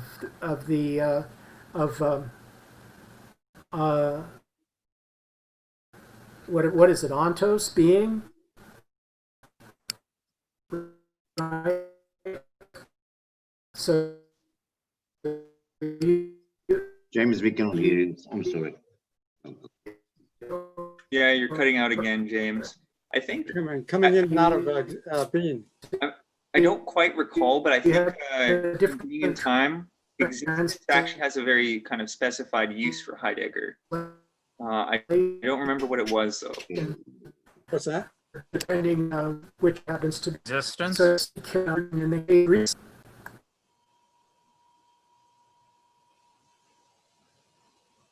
It all went out through a cheese grater, James. Who's talking? You. Oh, I don't want to say anything. I'm just trying to listen. I don't remember. I can't find who was talking. Anyway, I am in Ontario, so it's almost midnight here, and I have to go to work tomorrow morning. So thank you very much for a very interesting discussion, and hope I will see you again. Thanks for being here, Paul. Okay. I don't know if anybody would like, but I just think that this is so interesting that I really wanted to talk about this one in particular. And this is just from Matt's notes here, as you can see, when he talks about the they self. We are constantly measuring ourselves against, the Joneses, other Daseins, other people, our peer group, our neighbors, our community. We either want to establish distance from it's either or. Either we're doing it in reaction to their perception of us, or we want to connect. We want to establish ourselves as one of them. But either way, we're doing it in reaction to our peer group and our neighbors and the community and the culture that we're living in. Either way, they are determining what we do and how we be. They form the background, and we exist in subjection to that backdrop. The dictatorship of the they. Everybody plays the same game. You can't not play the game.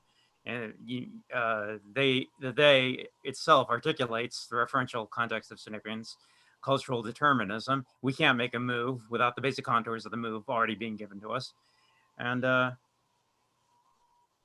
that's just such a startling, remarkable conclusion to come to. He makes the idea that if you are on a desert island and just Tom Hanks on the island and Castaway, you didn't have a cultural context. Would you be studying Heidegger?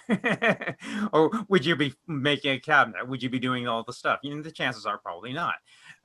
But it's just such a indictment of how we are entirely. You start questioning, if you take that to its logical conclusion, you start questioning every step of your existence. Right. And Matt also Audrey, go ahead. What Matt also says is that you can't really undo that. I don't know if that's in your notes, but it's definitely in the lecture that, you have to recognize it And even if you recognize it, you can't undo it because it's already been done. You know, that's the historical point of that whole, you know, of what Heidegger is saying, although nobody actually talks about the historicity. I don't know if that's a word, historicity of the situation, but I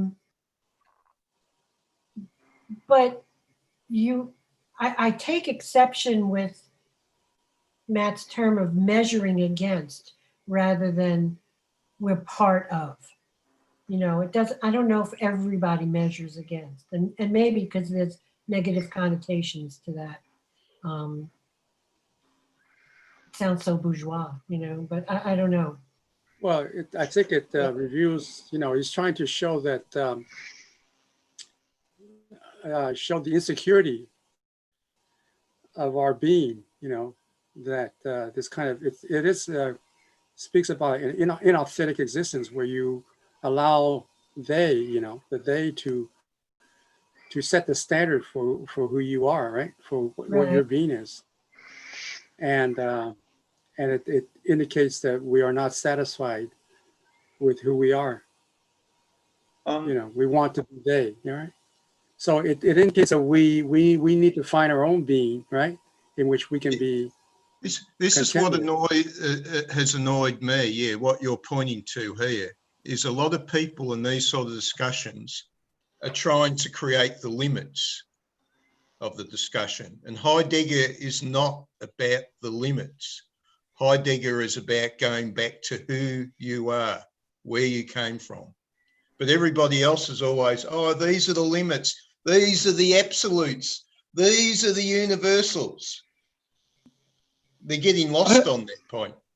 Well, I'm not saying that about you. I'm just saying you've pointed to it. That that they are trying to define our limits. Be wary of that definition. Yeah. I like to see it as a difference between experiential, pure experiential, and the conceptual experiential, where the they and all the outside, if you will, is what gives structure to our being, our existence, right? Where if you're on an island with no culture, you're still experiencing the wind, you're still experiencing digestion, but you may not have any context to place it in. Once we're in culture, we have context, and you know, without an off, you don't have an on, right? So you need the they in order to provide some sort of definitional structure to yourself. Measurement, or however you want to use the term, but it's what gives us a project, really, because you know, even our eyesight, we all know that we don't see everything that's out there. What the brain processes is that which matters at that moment, right? We've seen the example of the video of the monkey walking right through the middle of the crowd, and nobody sees it because it didn't matter at that moment, right? So it's all that external that gives us our project, and it gives us our identity. And what I'm getting from Heidegger is that a very, very first key step, and the first step is recognizing that identity, you have more influence on it than you're initially aware of until you wake up, right? Until you get broken out to say, oh, you know, and even, you know, the idea of meaning and everything, you know, we just take it on until we wake up and say, oh, well, maybe there is less meaning or less value or more, but, you know, it's who's defining it. So that's what I refer to as structure, right? But the experience, which is influenced by structure when it's there, but the experience is itself something that underlies it all.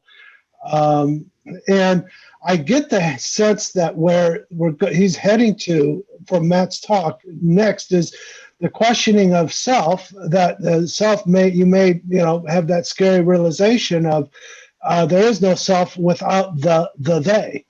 And the idea of authenticity is simply recognizing that and exercising awareness over it.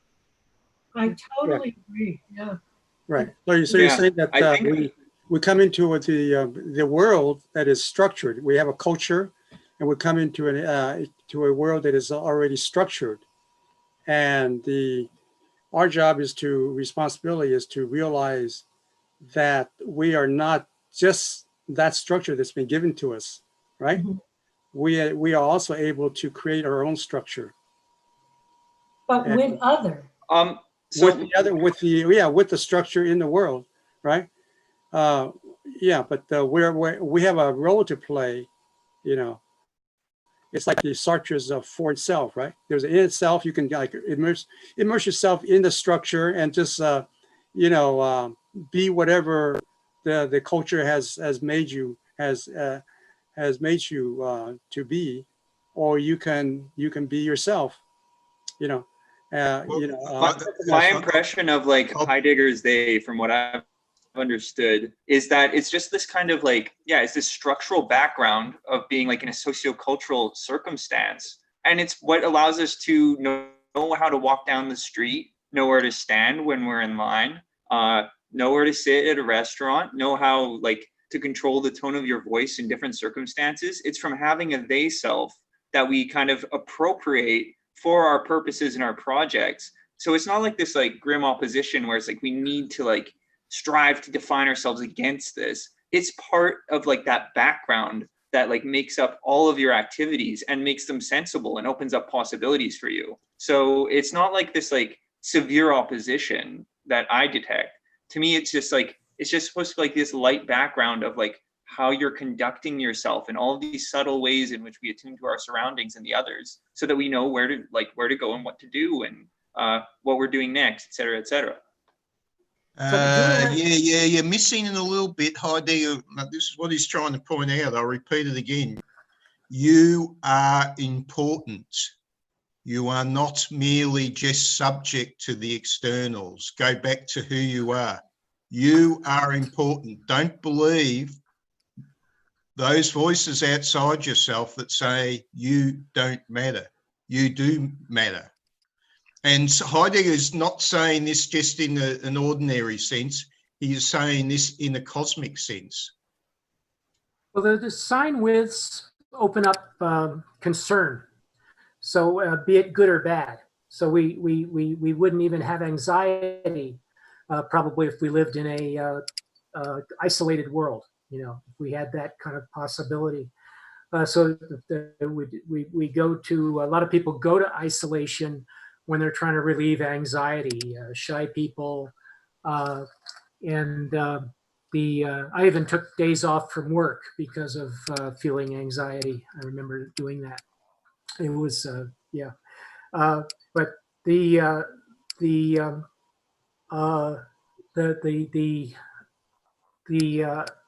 but what happens is that we have a mode of taking care of things, which is the most important thing to us. The taking care of things is very important. We can extend it to just others. We can extend it to design with, and not just things. But it's mostly a capability of taking care of things, and we can take care of other designs as well. And he talks about that in the book. He talks about welfare workers and people that have a daily existence in which they take care of others. So that can be your project, as Audrey was expressing earlier. So this is very important. And the primary relationship with others is that area of concern, which can be positive or negative. So it's not just a birthday cake. It can be a constant, what do you call that? Neurosis, right? And that's what I think the book is fighting against. It's fighting against the everydayness of being over concerned and being over fearful of the fear that others bring with them. to your Also, existence. I think what I mean in terms of, to respond to Julian, the structure gives you a way to act, but that structure isn't necessarily the organic relationship. I mean, if you take what Stephen is saying in terms of like we're important, and you take that a step further and just saying we have the agency to help formulate the structure that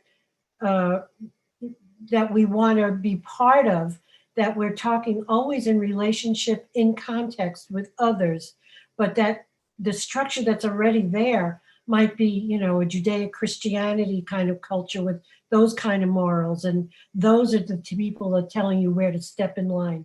That's not necessarily what I don't think. I think Heidegger's saying you don't have to do that.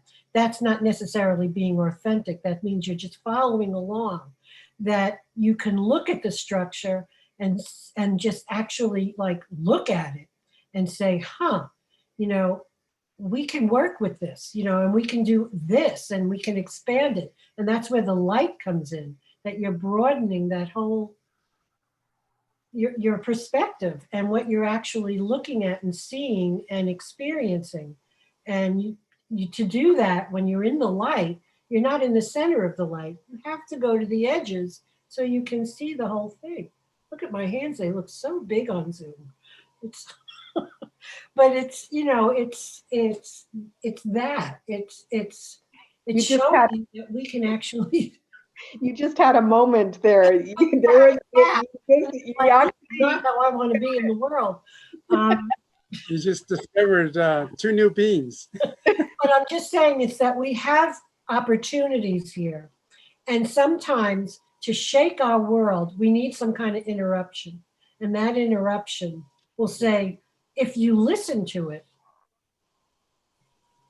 or see it, you have a moment where you can say, I don't have to be this way. I can do this and still participate. It's not about being totally on your own or feeling self-important and having so much pride that, you know, you're better than anybody else. It's having a different perspective. That's probably why Heidegger joined the Nazi Party, because this was a group that he thought was going to have a different perspective and see things in a different way. It just wasn't right. Well, the Nazis were overthrowing the structure and trying to come up with a new one, right? Yeah, But and so actually- did Trump too. Trump did that for certain people. And he said, he offered a structure, and now everybody saw right away after 3 months. Oh, but, you know, we have the opportunity. We have a big interruption now, and we have a lot of opportunities. I think Heidegger, I mean, I mentioned before, you know, Heidegger was underpublished. He kind of felt like he had to write a book. And the idea that of joining the Nazi Party was like other Germans. Other Germans joined the Nazi Party. What is it? The majority of doctors joined the Nazi. 15% of the enrollment of the Nazi Party were doctors. So it's like they in some populations they were extremely successful, you know, prior to constituting the government, and this could be So that was the thing, is that people were really excited about the new government, and so he was just like typical of somebody that, and he was also somebody that had always depended on a government job. He always depended on being a university professor for making a living. Mm-hmm. He had no other idea. That's what in his letters, that's what he wrote about, you know, that about the possibility of getting a job in another city, how, you know, whether he'd be willing to work in Berlin or not, you know, and so forth. So I think he didn't want to work in Berlin. So there was this kind of like excitement about working, and that affects a lot of us. Our next job it's like on our minds a lot. So that was on his mind, you know, when he You know, James, you should turn off your Breaking up again. talking. You should turn off your joined video. the Nazi Party because he would automatically get the rectorship. Yeah, when which the is breakup big happens, I portion think there's a lag. for You're breaking up, James. You're breaking up. Video Like 10 off. Like 10 or 15 seconds lag. Let me turn off the original sound. It might help, but I'm not Can you- sure it will. Okay. I'm talking. I definitely do want to agree with everything that you were saying, Audrey, about we can make different choices, of course. I'm not sure, though, that that's exactly the definition of authentic that Heidegger's getting at.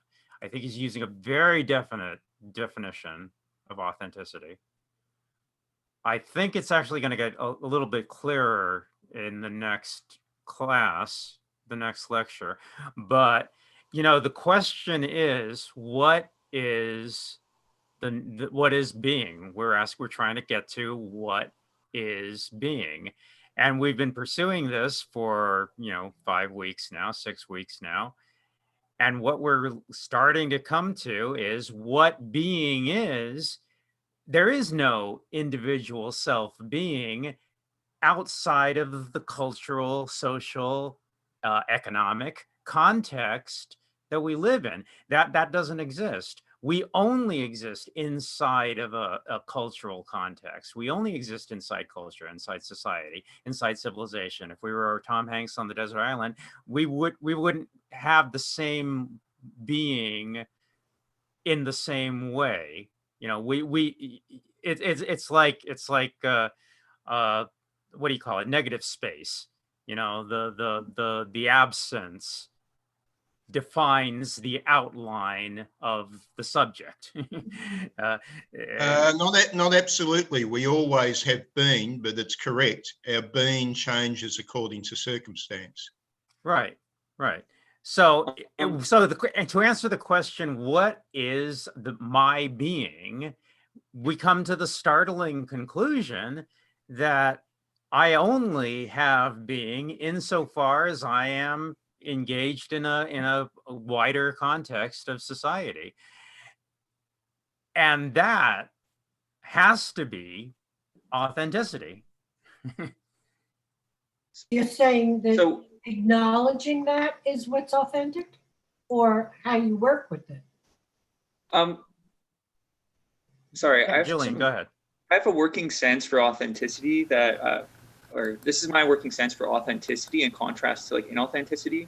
So like, from what I've understood so far, like the they self and all of these kind of like structures of our lived circumstance provide a kind of context for us. It's kind of like this background, this worldliness that we are appropriating as part of our activities. And in authenticity, we are kind of attuning to those rules, to that background, to that situation in a way that something calls out of it, and we find like a new way to express those rules. So it's not like we're breaking from like the rules of our circumstance exactly. It is that we've attuned to it in such a way, we have this kind of fidelity to it, that we get called out into like a new form of expression. So you can almost think of like a basketball player, where it's like there's the rules of basketball and those are just kind of set in stone. But like a great basketball player like finds a new way to express that rule set. Like that rule set is the condition for their creativity. It's without the rule set, they couldn't even be a basketball player. But a great basketball player, or like a cultural master, or like a musician, or somebody who like has these moments where they're drawn into the circumstance in such a way that they bring something new and they express something new in the intelligibility of that circumstance. So it's not just like this radical break, it's a novel expression of what is already there. Yeah, Julian, I completely agree. I think it has to do with the shifts that happen in life for everybody. And you have all these shifts. And if you could just simply work some of these shifts in your favor because of this awareness, of being. So since your being is not set in stone, if you can make your being a being not set in stone, or a being not set in the past, or a being not set in your present condition at any one time, or if you could just simply make it a being based on possibility, then you can and your real potential, then your being can actually shift to something quite different from what you thought it was originally, and or what the being was in certain kinds of circumstances. Realizing that being is not just simply a set of situations that have occurred, but being is being prepared for any number of situations that maybe repeat themselves, but that always potentially present new possibilities. So understanding being as dynamic is the key, and that lifts you to possible authenticity. Right. In those terms. But it's being the authentic being is initiated by Dazen, right? It's initiated by Dazen. By being there. Yeah, that's right. The realization that you are being there is the beginning of the journey. Yeah, that's right. That we all are taking. Right.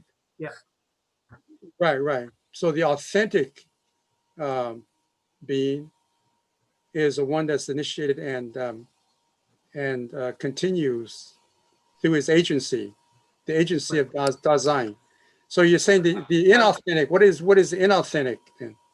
Just like in basketball, the rules for there's rules for being.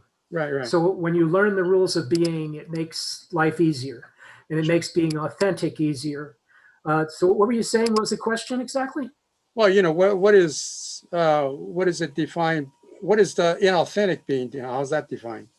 Well, authentic being would just simply be taking some of the rules of being, understanding, right. Understanding being less concerned about others and being more taking care of the world as a way of being. Okay. So the inauthentic being is the opposite of that, not caring.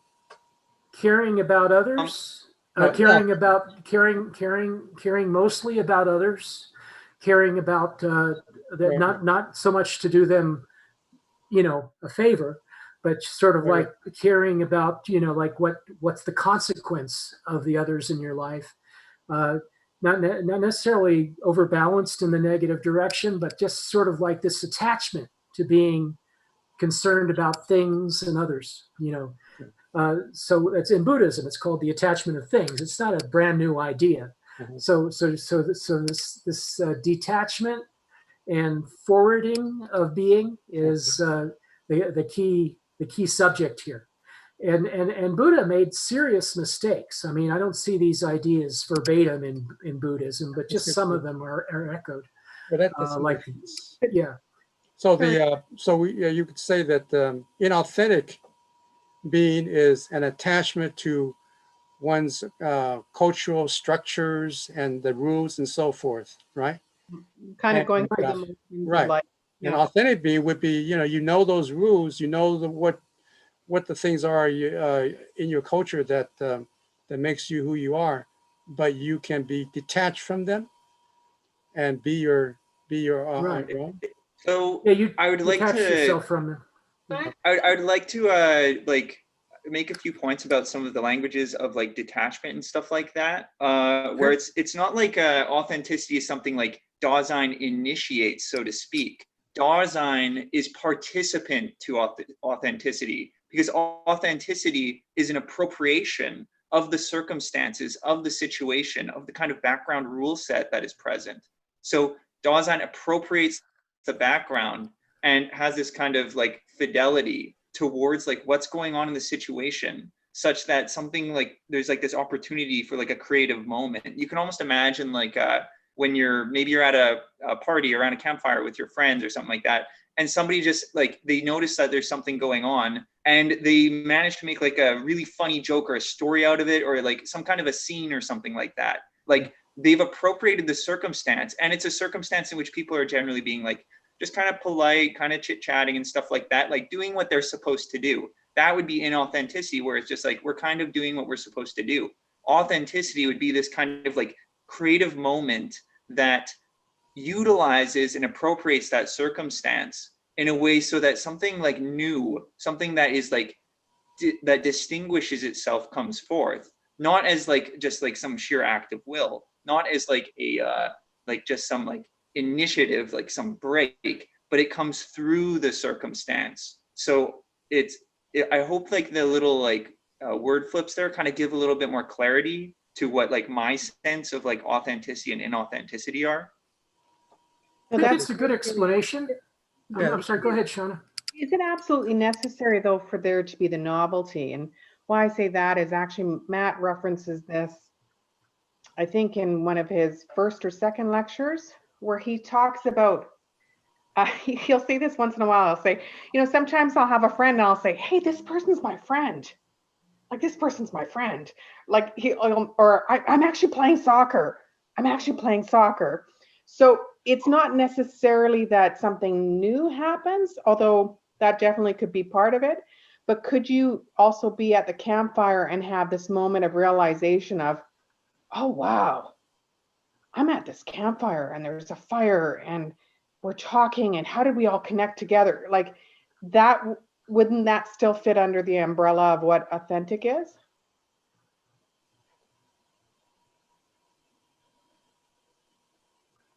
In the way Heidegger meant it? Yes. No, I mean, James is going to be able to tell me, but I really think he's going to insist that it's about you're being embedded in culture. Because when you're asking questions like that, Shauna, you're asking the questions to get to what is the core essence of a human, you know, and the answer to that is there isn't one. Without outside of culture, you know, what is my core being? You know, without outside of culture, there is no core being. So yes, I can't have authenticity outside of culture. But if you're going to be authentic, you have to have a return to the cultural context that you're in. Yes, definitely. But it doesn't necessarily mean that you become authentic because you choose not to follow the rules per se. Right. Awareness of the context. So like when he talks about having the friend, he does make reference to those very minute realizations without it necessarily needing to have that step of actually reappropriating, you know, or working within novel, you know, creating novel responses to a situation that you could actually not take any action, but just have a realization of your location, like locating yourself. Or, and what I mean by locating yourself, a realization of, whoa, I'm actually here, and it's seeing, as that's often when he said seeing, right. That's something you have this deeper connection to what's going on. I feel like you're asking like if the glimpse also counts as the authenticity, or does authentic mean we have to take it off that glimpse and then sustain it through time? Authenticity means authenticity. I mean, authenticity means that we're going to break with the rules of the game that already existed, whatever they were. And they were going to become Kobe in basketball. That would be Kobe Bryant, maybe. We're going to sort of like step forward and be in a different existential moment than what was possible before. And by doing that, we will see new events, new horizons, new possibilities emerge that didn't emerge before. In other words, there's this thing, if you call it a game, like Aubrey, the big problem I have with the language game is there's already a game of life. You didn't need a language game. So the game of life, while it seems to have its rules, and I probably said this the wrong way when I was speaking to Julian before, it's not the rules of the game of life that we really need to be concerned with to become authentic. It's really the possibilities. It's actually, when you get to the end of this section of the book, you actually get to something where you find out there's another structure that replaces being, and he calls it the structure of care. And the structure of care becomes the guidepost for what is possible and what the potentialities of being are going forward. And it's just a guide. It's none of this is set in stone. It's just a guide, for what you could use. I wonder why it is that the references are always external, always about building something. I don't think it was the point at all. He's pointing back to the power. You have the power. That's what being is. You have the choice. You can go along with conventionality if you like. That's your choice, as long as you know you can make that choice. You know what that choice is. If you want to fit in and be completely superficial and join the smart set, and people call that inauthentic, that's fine. As long as you're aware that there's a choice being made. That is your power. That's your internal power, is your choice. And so, are you saying that care? Are you saying that the care is more of this heavy, fast river that's going to be, even if you, I guess, step into a mindset of being authentic, you're still going along in this kind of forsake of attending to things, and what's underlying it, whether it's inauthentic or not, your mode, there's still this care of concerning yourself with things. There's this underlying like fundamental structure. Care starts off with something is a given. Yeah, Stephen, you didn't intend to create care. Yeah, I think that you're a little bit of what you were talking about before was kind of like positive thinking and kind of like proactive action and things like that. And I don't think he ever really gets down to that level, or he does talk about how you should attend to things. And Tristan, I think you're getting on the right track to a certain extent, because you're still attending to things, but you're attending to different things, because the feelings of care, not just the feelings of care, but the attention to care itself is actually causing you to make those different decisions. So the different decisions will have to do with your experience in life, understanding that it's only your past experience is only your past experience. It's not your future experience. So being able to separate things in time are part of that structure. Always looking to the digested, authentic understanding of what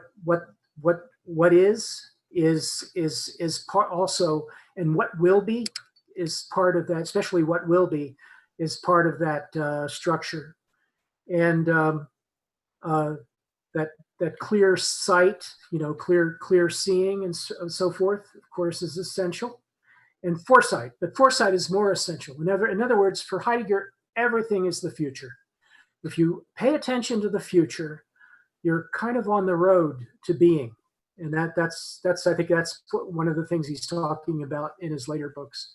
But this paying attention to the future is really crucial. Being aware of the pastness of the past, how it doesn't affect the future.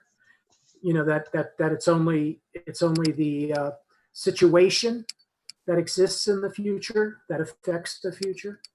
So not being, that's what people in positive thinking call not being stuck in the past. So there's something to current philosophy that's in Heidegger. And so that's where you can sort of draw parallels. But parallel is the whole cake. I mean, Heidegger is like the whole cake. He constantly, he points to the importance of time, but also the importance of the sort of a more or less mature structure of caring that differentiates itself from the concerns, ordinary concerns that about things, including das Sein withs that you had in the past. And you have a potential of having a magnified relationship with other das Seins. You have the potential of having better outcomes and so on and so forth, all the things that are promised by positive thinking. That's great, James, but I'm still getting this idealism. You know, well, idealism is when ideal. Idealism when you say that's good. In other words, if I said that having a future potential that was greater than our current potential was good, and then somebody tried to argue me down and say, you know, well, you're just going to be too self-confident, and you're going to be too egotistical, and we're going to kick you out of the club, and I'd have to shut up, wouldn't I?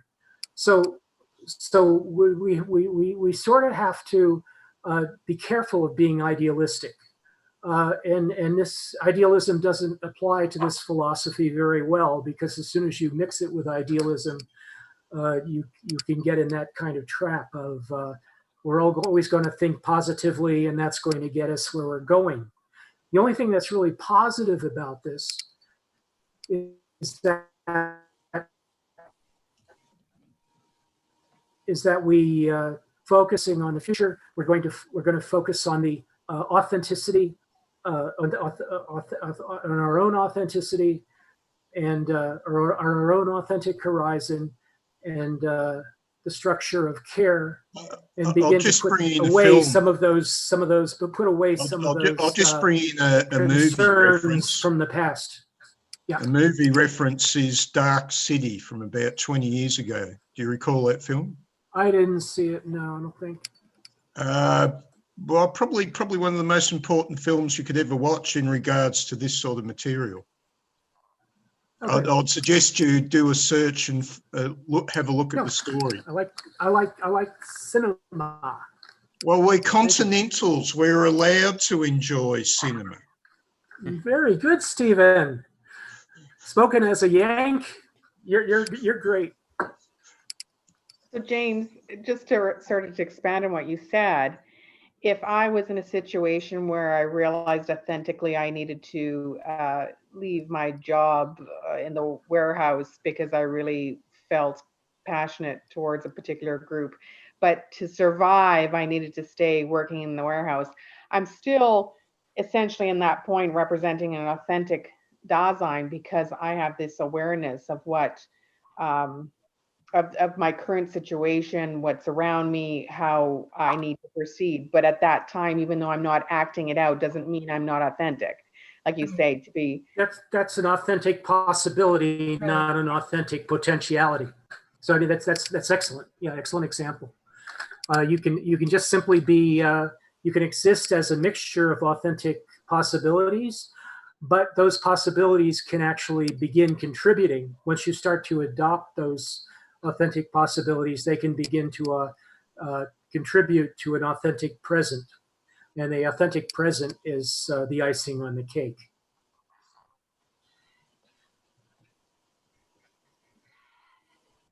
I have a question for the group again. This is if a Heideggerian, somebody who's going to follow the principles or, you know, basically act as a Heideggerian, is going to ask existential questions. Are they basically sitting there like, you know, what is the meaning of life? What is truth? Are they basically an authentic Dasein in that situation? would then be saying, okay, I have to be aware of my cultural context and as much as possible try and transcend it to answer those questions?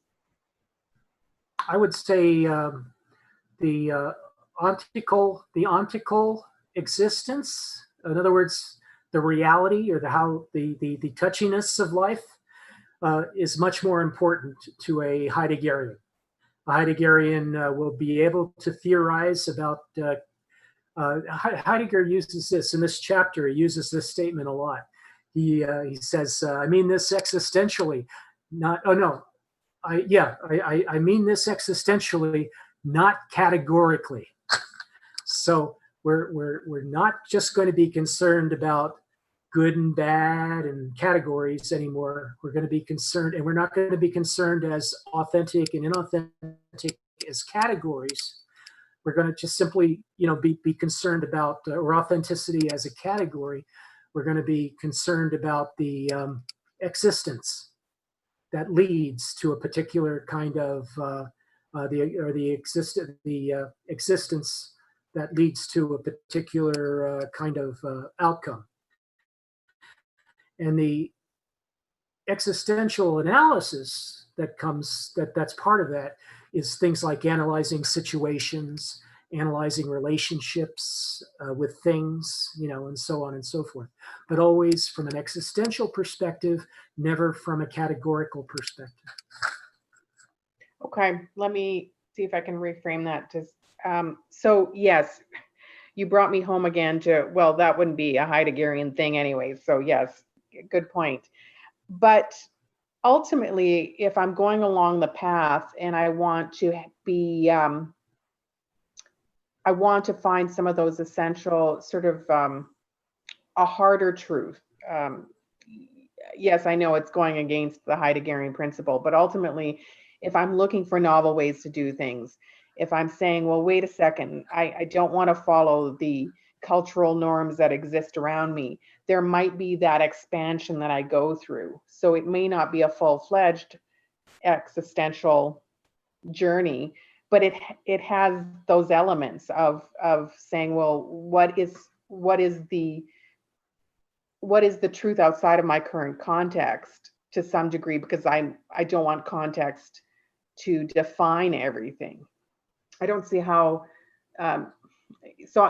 James, what I'm going through is some struggles with this journey with Heidegger, because I'm thinking ultimately, if you are looking at authentic action, then to some extent you're trying to transcend your current circumstances, knowing that you're fully in them and you can't separate fully.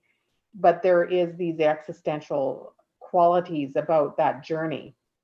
And so I'm trying to, I guess, get more clarity in that area. You're looking at the specifics of an individual project, like morality or something like that. Is that what you're saying? It could be, let's say, we take, should people have right to die? The right to die. So it's a little bit more controversial. Where's the lines there? And let's say there was a very strong, well, actually, technically, there is a pretty strong movement. People, there's very few people who can pursue legally right to die, services. So if I'm now not going to go with the norms and going to explore that is like, what's the meaning of life? What's the meaning of personal choice? You get into those kinds of questions.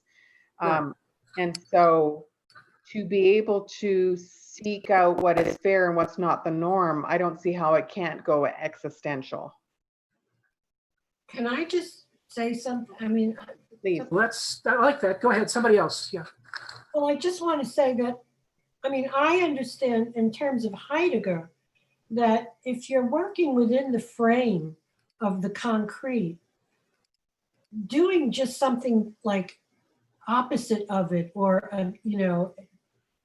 taking on instead of following it, you're going against it, is still using that context as the framework and not actually seeing it from the edges for a new perspective, that you're still within that framework. You're just making, it's just either you're for or against it, but you're still within it.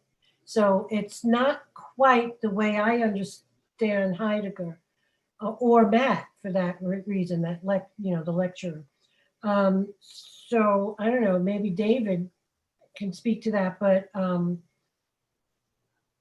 I don't think, the fact that you want to go and have a view like that, I moved to Portland for that same view because I have a right to die because I have an illness that, and so I want to be here for that. It was either here or Vermont, and I'd rather be near the water. But that's not the same thing as the way I understand Heidegger. That's just saying, this is my framework, and I could do that, or I can just reject it and not do it. I can, be a hippie and live in the woods, or I can take cannabis instead of chemo. It's still within that framework. And there are other possibilities, maybe, if I'm not sure how to do it, but there's somehow I think there's some difference there. I'm not quite sure if I can articulate it or understand it, but there's a gut feeling anyway that I have. That's good. Thank you. So Sean, I hear you saying something like you want to be more analytical about something. You want to make sure you're going to get it right, because it's not just for you. It's not just for Das Sein.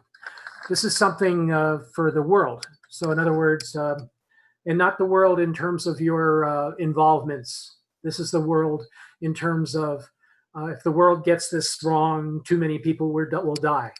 Or if the world gets this wrong, we might wake up in a lifetime or two and find out that it wasn't necessary to put anyone to death, or whatever is the situation you're concerned about. Sure. So I could have chosen a better example. I was actually trying to make it more individual, but anyway. Yeah. So anyway, so a troubling situation where you have to do a lot of analysis, and it's not just for you. It's really, and it's not for like even a set of designs. It's like for the infinite designs is what you're talking about. And I'm not sure if he covers that eventuality, but it's possible that he does. But the point is that all the analysis that he's doing in this part of the book, he calls existential ontological. So in other words, we look at the ontology of the situation first.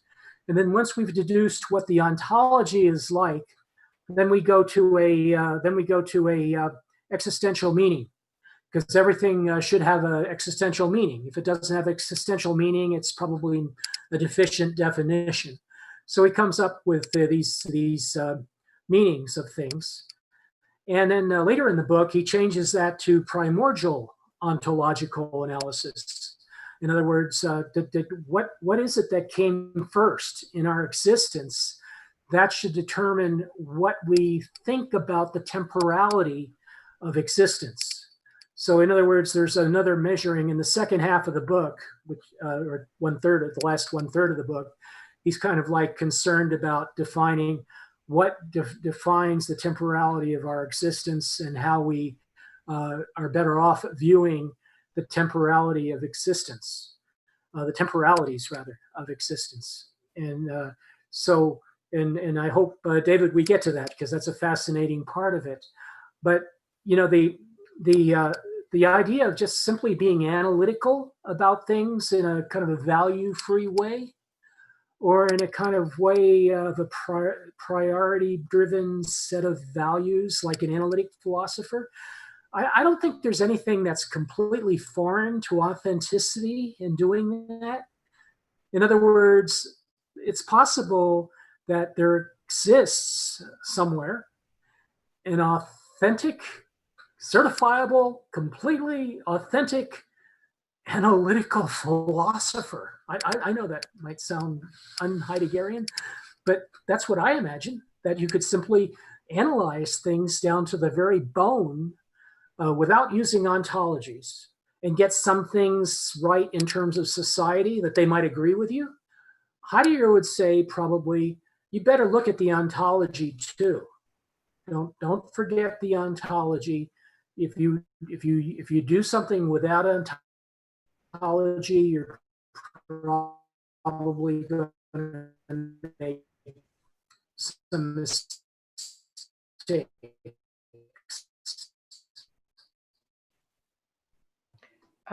Thank you, James. You just cut out near the end, but I actually still got the last bit. No, thanks, And, Audrey. and don't forget that these people are alive. These people that are going to live are these people that you want to, people that are going to die.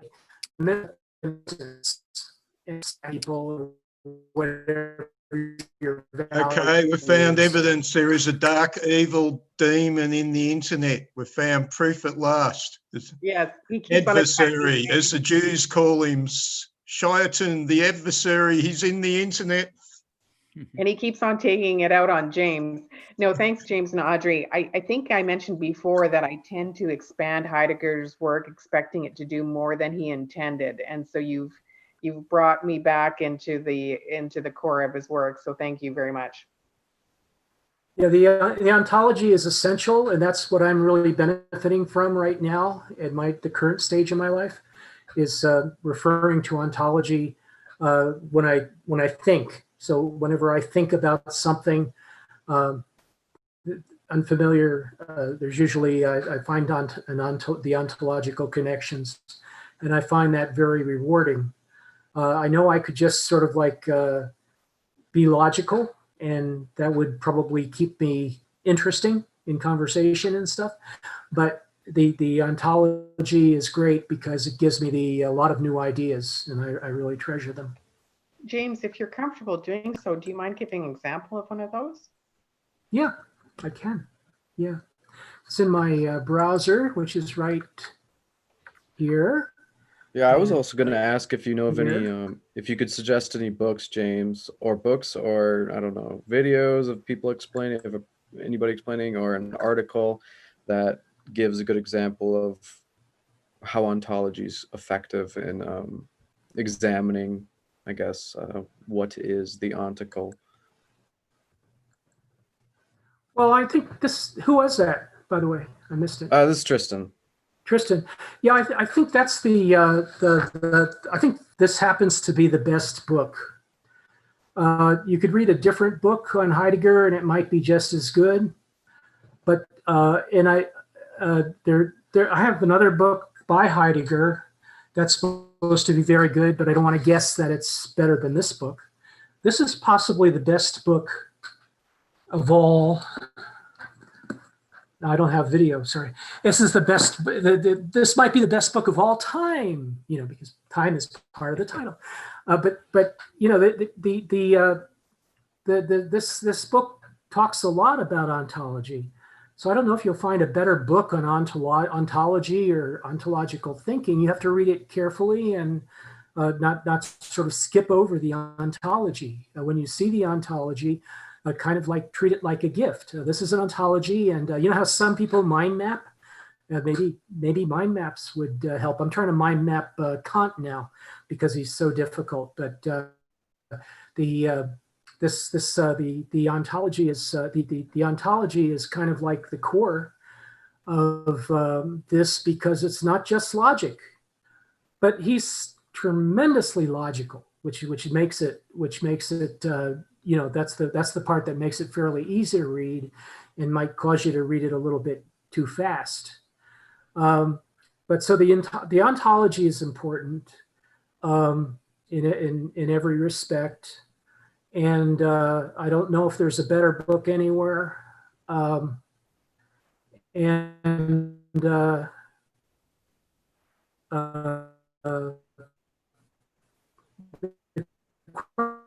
question was, I think I was going to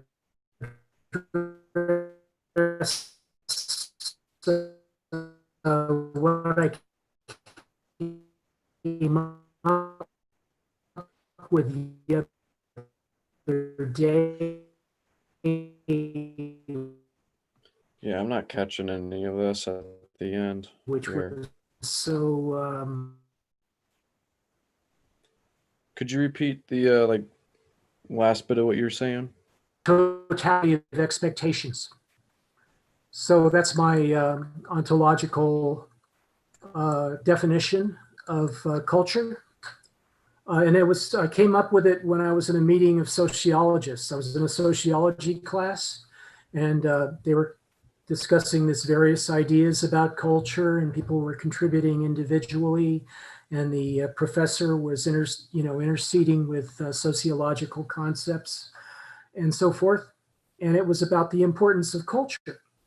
And so there's a lot of meaning in that class. And I came up with that idea from an ontological perspective, that culture is the a totality of expectations taken ontically.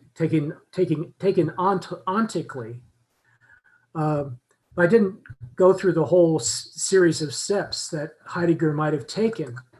I didn't go through that whole series of ontological steps.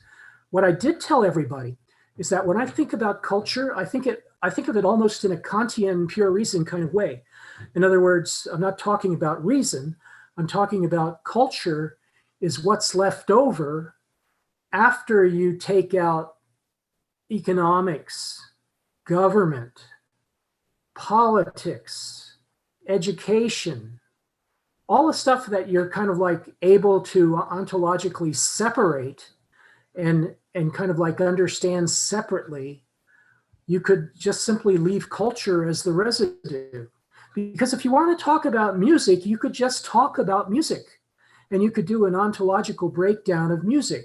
You don't have to talk about culture to talk about music. So that's my opinion. My opinion is that my opinion based on ontology is that culture exists, but it's merely the ontical residue of the totality of expectations. So that's an example of how you can come up with your own theories and fun and practice out of using Heideggerianism. But Heideggerianism, of course, is a way of separating inauthentic being from authentic being, and seeing possibilities, realizing possibilities in the future through those types of through his analysis. So I kind of think it's very open-ended. And he says that. He says he's waiting for other people to take on new subjects using the same methodologies.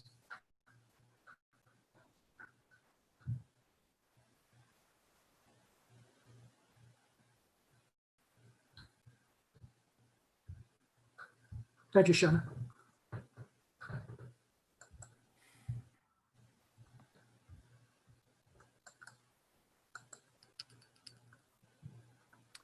Well, and I'm stuck in that same loop of being behind. Sorry.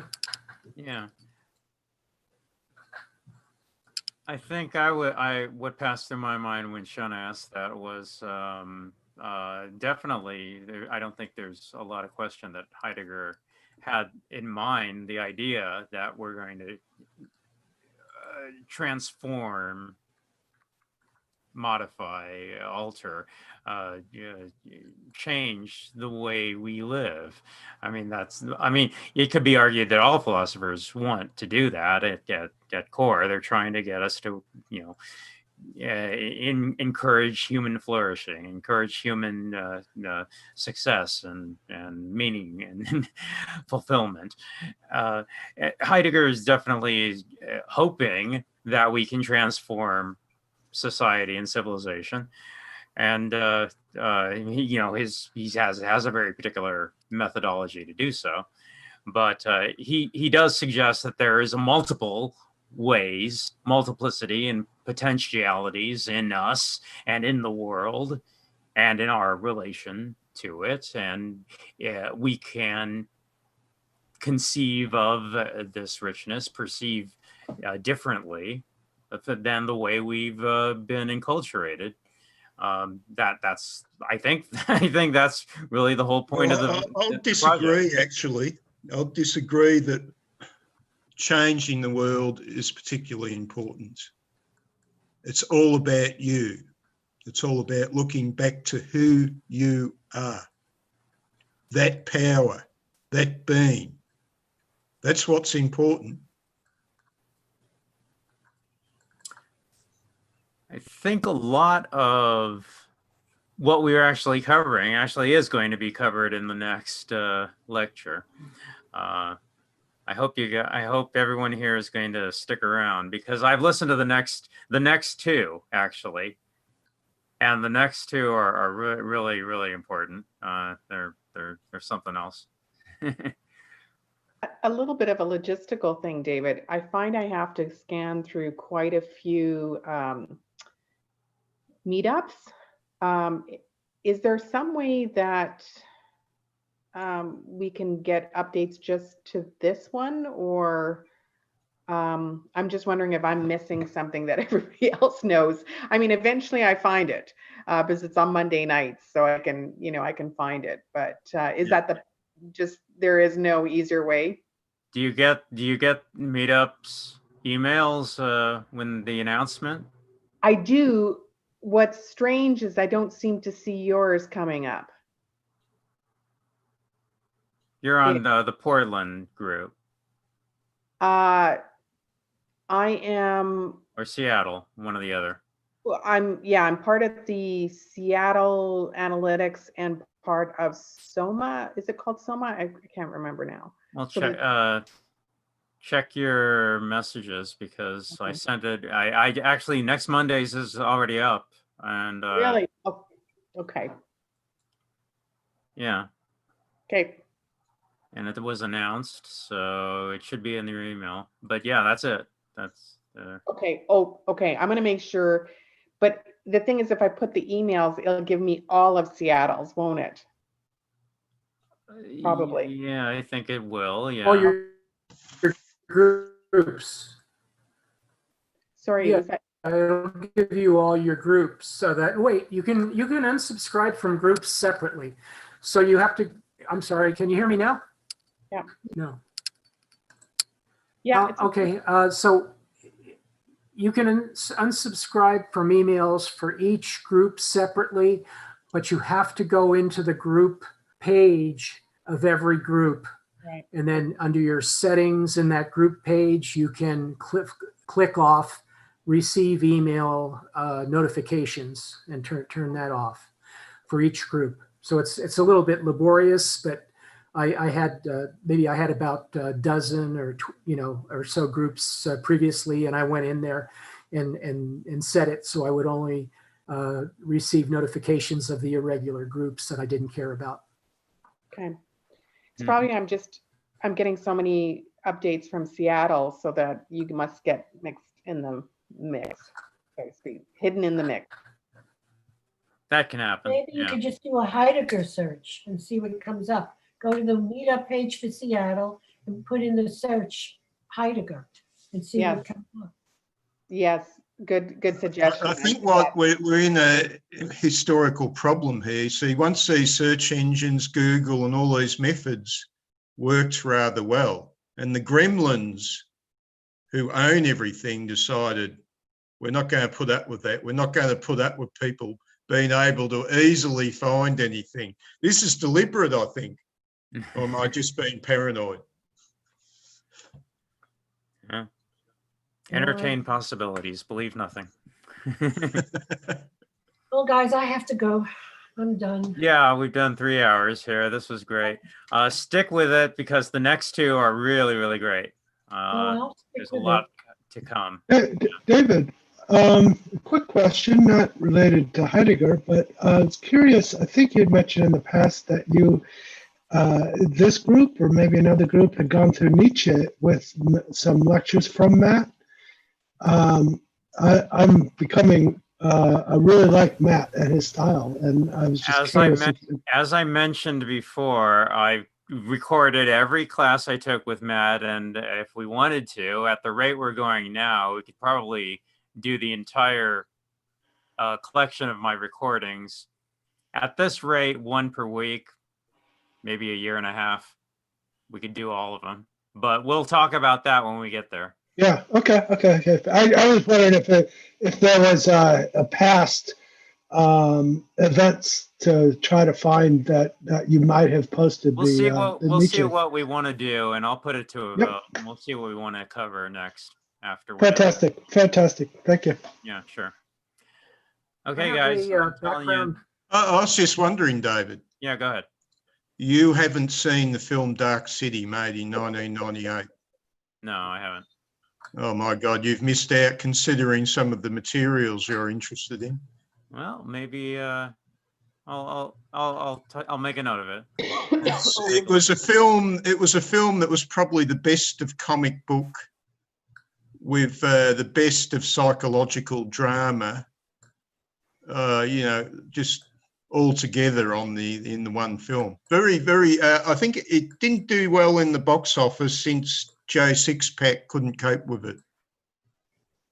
But brilliant film, one of the really greatest films I've ever seen. I'll check it out. I will. I'm not just saying that. I will. Definitely. Thanks, Steve. Okay, guys. Next week, I know you'll have a lot to talk about once you hear the lecture. Yeah, Very there's a good. lot. Very good. Okay, Bye, everyone. everybody. This was great. See you next week. Oh, yeah, bye. But by the way, that film has Rufus Sewell in it. It is a good film. I just looked. It's available on Vimeo. Hmm? It's available on Vimeo. Vimeo. I just did a search. You can see it. It's available free. Oh, there you I go. also have Canopy. It might become on Canopy, which is affiliated with Multnomah County Libraries. There you go. Thanks. Bye bye. All right, everyone. See you guys next week. Bye.